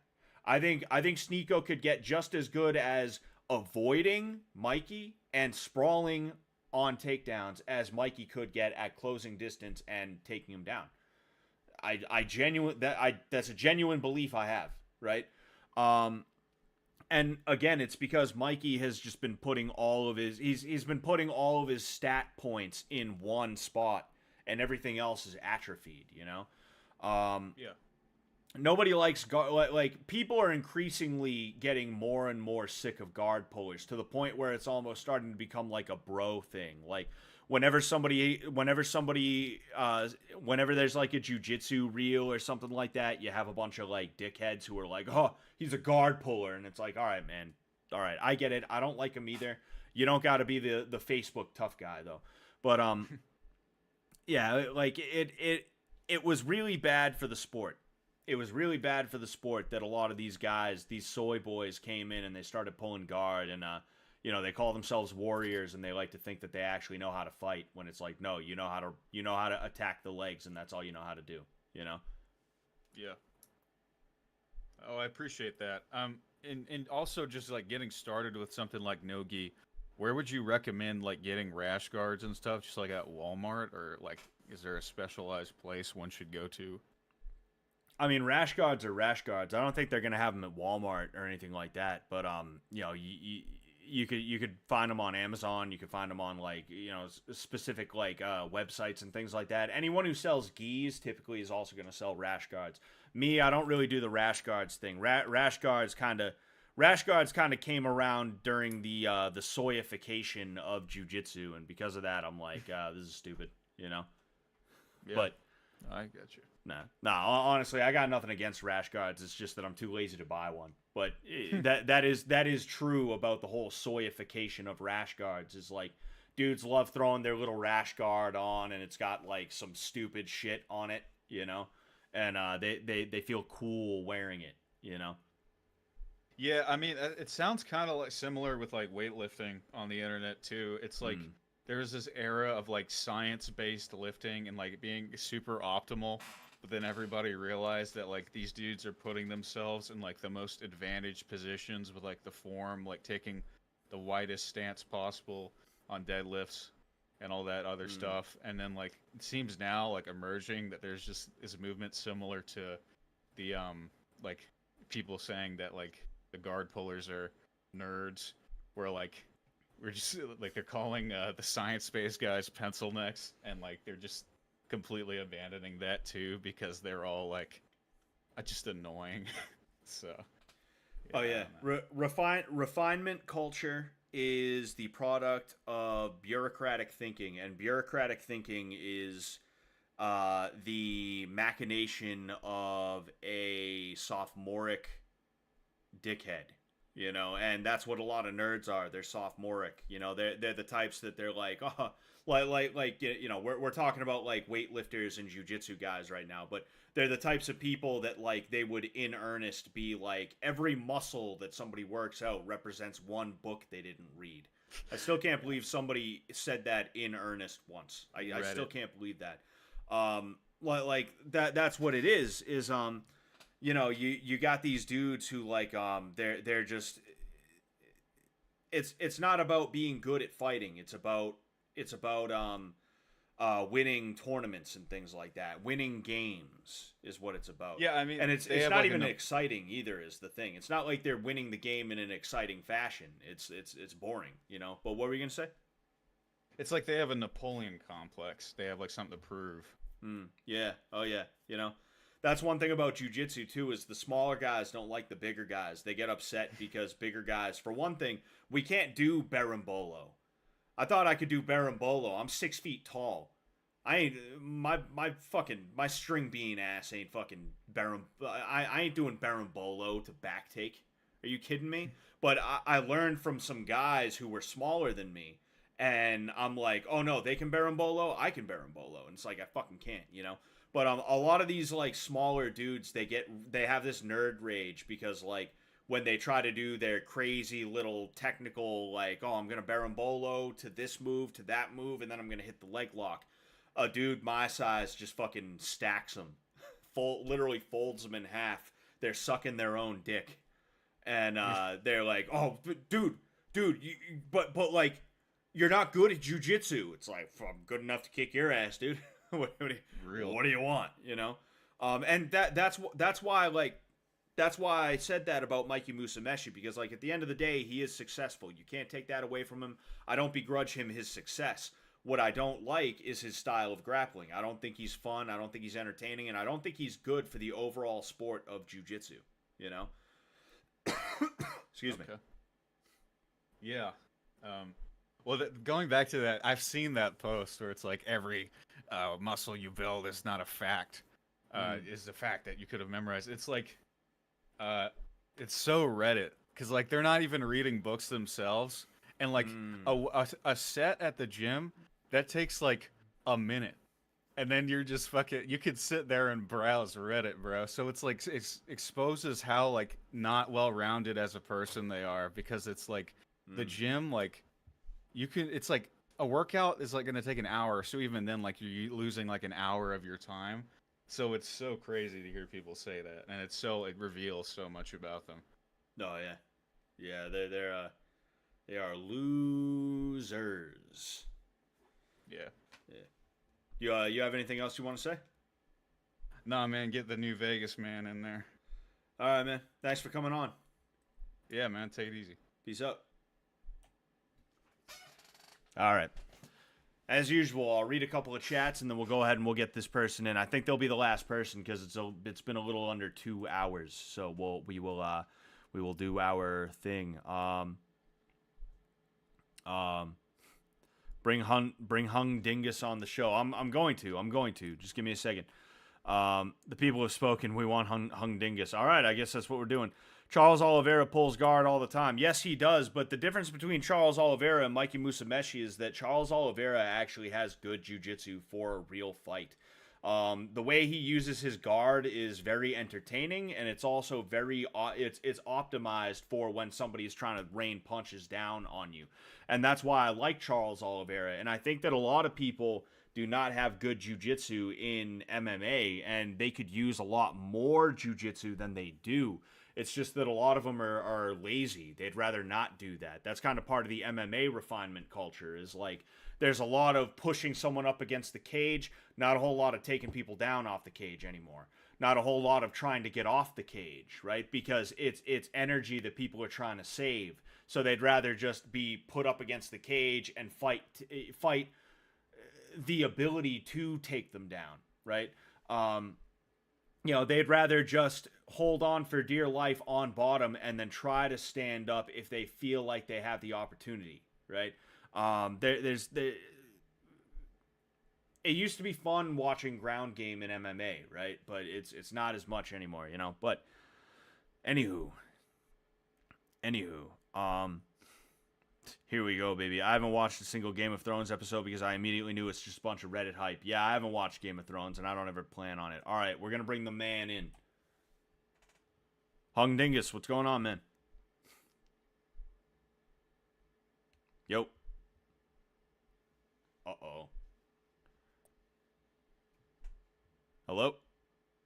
Uh-oh. Uh-oh. Hello? What? Yeah. Hello. Yo, what's going on?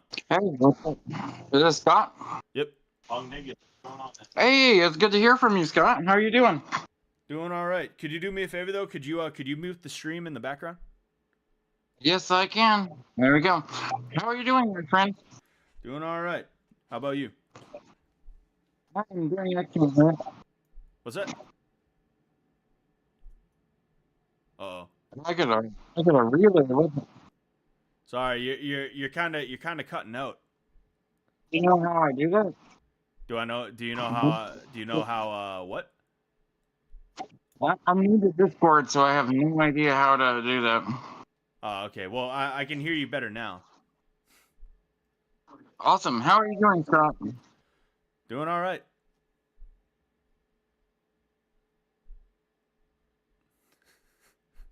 Nothing. I'm sorry. Please. You there? I think I'm getting someone else. I think someone else is on here. You think someone else is what? Keep showing other people's things on the Discord. Is there any way to mute them? Nah, I mean there's nobody else in here other than me and you, so you shouldn't be able to hear There anybody must other be a than me. delay.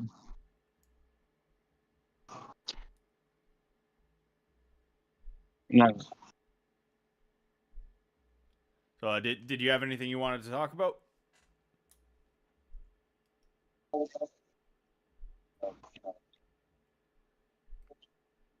What the hell is it? Okay, I wanted to ask about how what do you think about that video of Kyle allegedly killing his manager? Of who?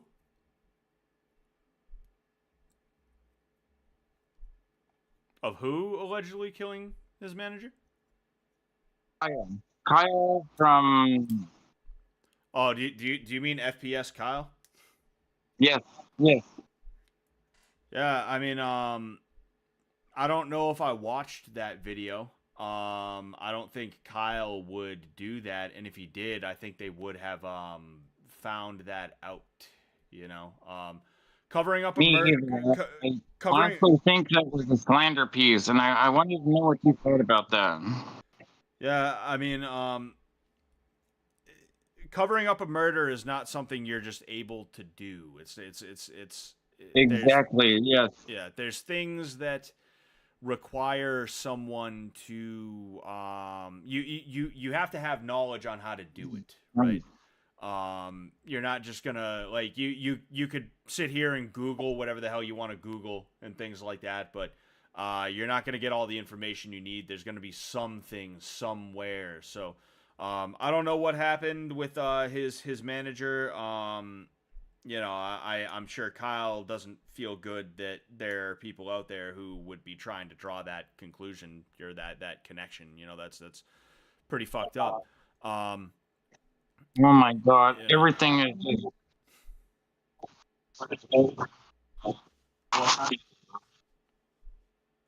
What's that? I'm so sorry. I'm so sorry, Scott. Everything is repeating on my phone. It's so stupid. Oh yeah. You gotta mute my stream though. Like the stream that you're listening to. You have to mute the stream as well. Okay. How do I do that? I can hear you on the TV. You can hear me. Oh, so you can hear me on the TV, but you can't hear me on your phone, is what you're saying? Help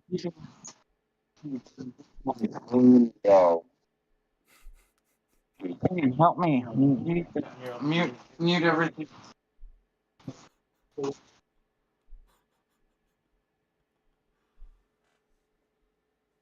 You still there? You still there, pal?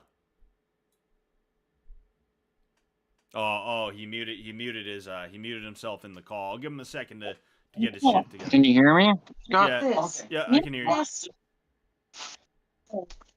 Mute that. Thank God. Okay, Scott, you've been a huge inspiration for me to get off my ass. Well, thank you, man. I'm glad that I had a positive effect on you. YouTube on here. Yes, kill the YouTube. Kenny. Okay, I figured it out. It was the YouTube app. I had my YouTube app running at the same time. Okay, yeah, that'll do it. Yep. So, Scott, you've been a huge inspiration for me to get off my ass and start living my life and losing weight. I thank you for that 100%. Thank you so much. Yeah, good for you, man. And I'm happy that I'm happy that I could have a positive effect on you. At the end of the day, it's your choice, though. You're the one who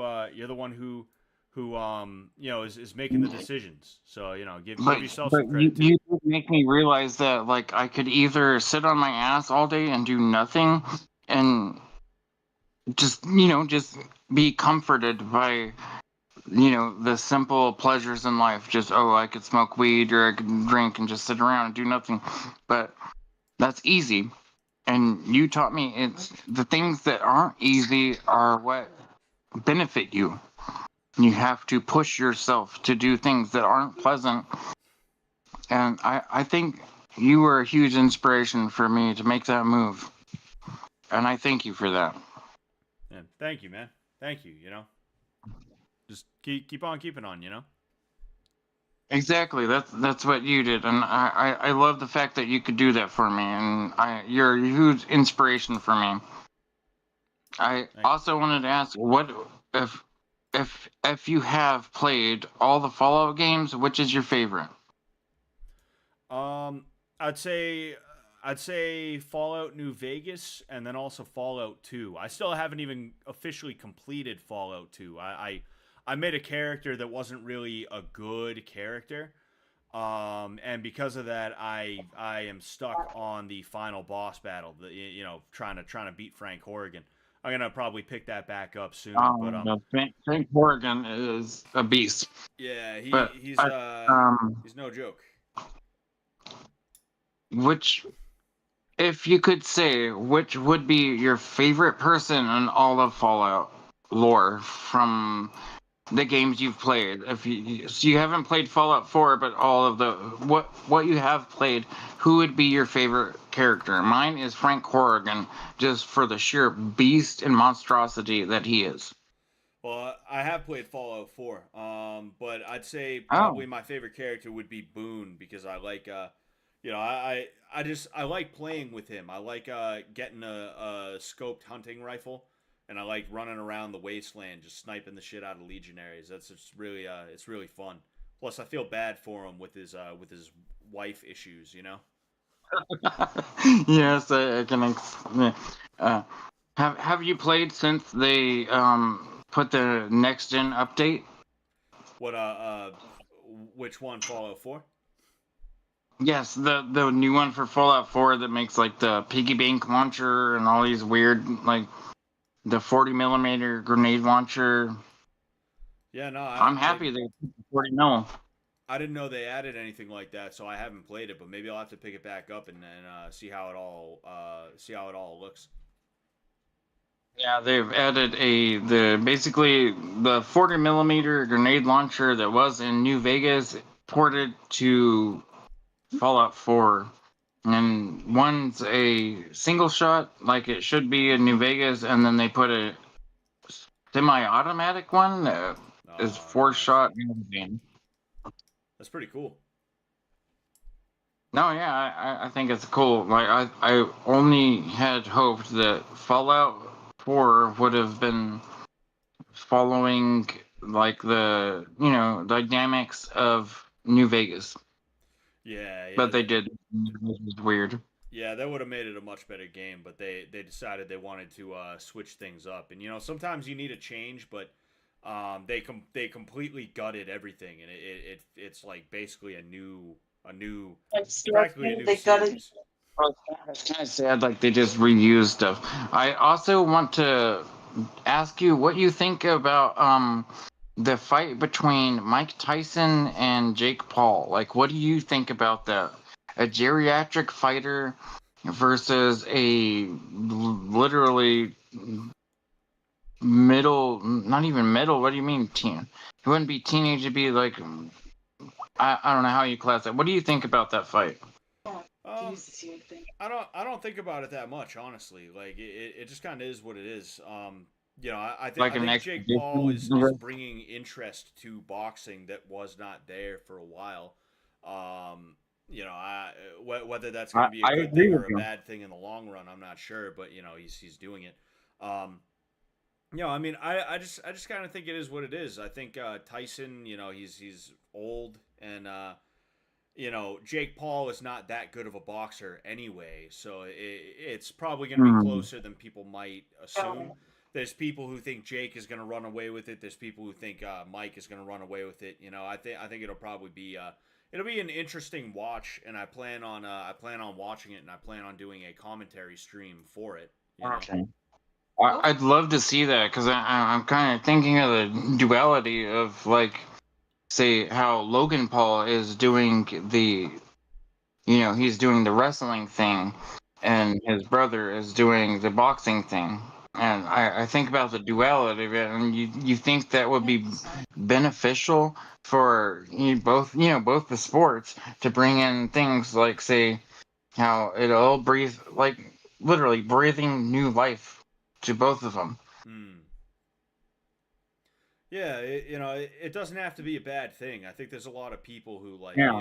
boxing was sick in the first place. Boxing was sick and dying, and I think there's Yeah. a lot of people who were comfortable with it being sick and dying that they were a little bit They're too.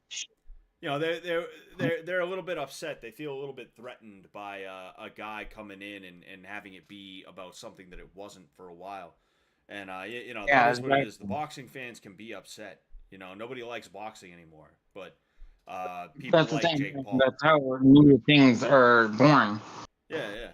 Like MMA. MMA was something that was usually it was frowned upon, right? Like it was almost looked down upon because it was not gentleman like Yeah, as a like a pugilist. yeah, everybody's favorite politician, John McCain, called it human cockfighting, and Yes, he used exactly. to try and have it banned. And God, really, it was because his donors were also donors to donors. They were like sponsors of boxing programs, promotions and things like that. So it was clearly an exactly inside. like It was an inside baseball thing as opposed to a thing where Yeah, it's John like McCain was actually betting like, oh, on that's not okay. who you wanted to win, and you wanted an inside sight on that. Yeah, yeah. I like to hear your insight on that. It's so interesting. Well, like you're saying you enjoyed what I just said, or you're saying you'd like to hear what I have to say about it? No, I'd love to hear. I did, but I would like to hear more about it because it's so interesting. Because you have an insight that we don't have on how things are today, and the pugilistic, any fighting. We don't get to hear about that. Oh yeah. Most people don't know anything about the MMA. Like Ronda Rousey, how she went from being a MMA into a what do you call it? A pseudo fighter, I guess. I don't want to call her a fake person because I mean she's still. She was a good fighter. She was a fighter, but then now she is like Logan Paul, a show fighter. Like what would you call that in your mind? Well, I mean, Ronda Rousey came around in MMA when women's MMA was very underdeveloped, and even nowadays, women's MMA is still very underdeveloped. You know, you have some women that are like really good, but it's like you have some of the women that are up here, and then the rest of the women are down here. Back when Ronda Rousey was fighting, she was the one who was up here, and everybody else was down here. And eventually, what happened is the rest of the sport caught up with her. And Holly Holm knocked her out, and then she took mad time off, and then when she came back, there were more women that were kind of able to deal with her, which is what happened with what's her face, the Amanda Nunes, and Yes. she, I think she realized the jig was up, and instead of fighting and losing, she decided to take her ball and go home, and she ended up in the WWE, and that's where she's at now. She doesn't want to fight again. If she decided to fight again, I mean, Ronda Rousey is someone who she could get good at shooting in, and like a lot of people wouldn't be able to deal with her. She could have years ago, if instead of just working on judo throws and boxing the whole time, she worked a little bit of wrestling, she would have been in really good shape. But she didn't want to do that. And here she is now, Yeah, you're 100% right, because, I mean, that's most of wrestling and what her career is now. Like, would have been if she had succeeded in there, it would have been wrestling, because that's it. Yeah, that's what it is, the WWF wrestling. So, yeah, you're completely 100% correct. And, like, what do you think the MMA and stuff will become nowadays? Because you've seen it, you've been in that. What do you think it'll transform into in the next 10 years or 5 years, even that? What will people want to watch? I think it'll become boxing. As as the refinement culture takes over more and more. And it's not going to be as fun. You have someone like Ilya Topuria, right? He ended up beating Alex Volkanovski, and I haven't paid too close attention to him, but I heard that he's not interested in a rematch with Volkanovski, which is ridiculous because he was such a dominant champion at that weight class. I know he lost to Islam Makhachev a couple of times when he went up to 155 pounds, but that's different, right? So you have Ilya Topuria, who's like, no, I don't want to give what's his face a rematch, right? That's ridiculous. Then there's other fighters that like are scary right now. They look like they could potentially beat him, and he's sitting here and he's ducking those guys, talking shit about them, trying to be like, nah, he doesn't deserve it. It's like, you're just afraid, You're gonna have a lot of that. You're gonna have a lot of people who you're going to have a lot of people who are they're all business, and it's not going to be as fun to watch because you're going to have really safe fights with really safe people, and it's just not going to be fun. Fighting was fun because it was two tough guys getting in there and leaving it all in the cage. And besides watching people beat the shit out of each other. It's a duality. You want to see you want to see people fight, but you also don't. But in the real world, you don't want them to be hurt, In the long run. right? Yeah, yeah. So that's it. It's the pugilist dilemma. You'd like to see the fight, but you don't want to see them kill themselves. You know. Yeah, you wanna. There's a certain degree of them having. I mean, a fight is dangerous no matter what, you know. And I understand the wish to not have to incur unnecessary or excess damage that you know that you should not have. But at what point do we recognize what we're in the middle of here, and instead of trying to make it into a business, we just say, hey, whatever, you know? And part of that is the fighter pay thing. UFC 300, I think UFC 300 was good, not just because there were a lot of really, really good current fighters on there, but also because if you got a fight of the night bonus, if you got not even a fight of the night, if you got a performance of the night bonus, that's $300,000 on top of whatever your purse was going to be. Of course, those guys were going to fight like all hell, right? $300,000, forget about it, you know. And if Dana would just pay these guys at least a little bit better, I guarantee you the fights would also be a little bit better too. Well, it definitely changes it, and it also goes into the dilemma if we can infinitely fix people, no matter what. Say you could beat everyone each to shit and kill them, but still you could replace every single part of them, and they can keep fighting. What point does it stop being fun, right? It's when if they're all machined, what's the point? So it has to come down to that point of where there's actual damage. And that's where I start thinking of it. And that's when you go into the...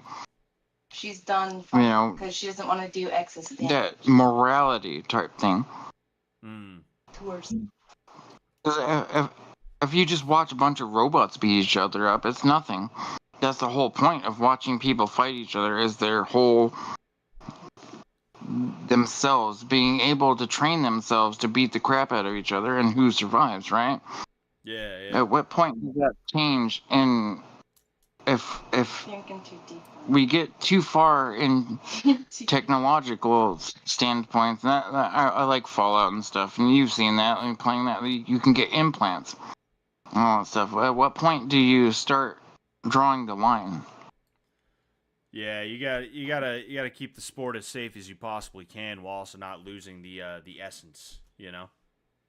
Yeah, exactly. Like, you don't want to kill the person that's actually competing, but where, like, I don't know. I do love the sport, and I do love what you're doing with it. You're the reason I got out of the house and started working out. That's good, man. Keep at it, you know. Did you have anything else to say though? I'm about to head out for the night. Did you have anything else you wanted to talk about? I love you. I've been drinking some Irish whiskey to your red hair, and I hope you guys have a great night, and I hope you have a good Cinco de Mayo. That's all I want to say. You as well, man. Thank you. Thank you so much, Scott. Thanks for talking to me. Have a good night, brother. I love you. You are an amazing person, and don't ever forget it. Thank you, man. Peace out. All right. Go ahead and mute the desktop audio just to be safe here. Those are some pretty good calls. You know, I had a good time. You know, thank you everybody for calling in. I really appreciate it. We'll do one of these again on the Sooner side. And yeah, you see, I don't have many updates. Like it's all the stuff that I'm working on is stuff that I can't tell you about yet. I don't want to tell you about yet because I feel like it's better for me to you know, wait to tell you until it's closer to the thing. But yeah, you know, we'll go ahead and we will you know, we'll go ahead, we'll keep on plugging forward. We'll keep on trucking. We'll keep on trucking and we'll get it all done. I'm going to go ahead. I'm going to head out. It's getting late, and I'm actually, like, really tired. I had, like, a long day today, so I'm probably going to go to bed sooner rather than later, actually. man, usually I have more to say when I'm heading out. You know, just thank you guys so much for being here. You know, thank you guys for thank you for you know, thank you for being here with me. I'll catch you guys later though. Peace out.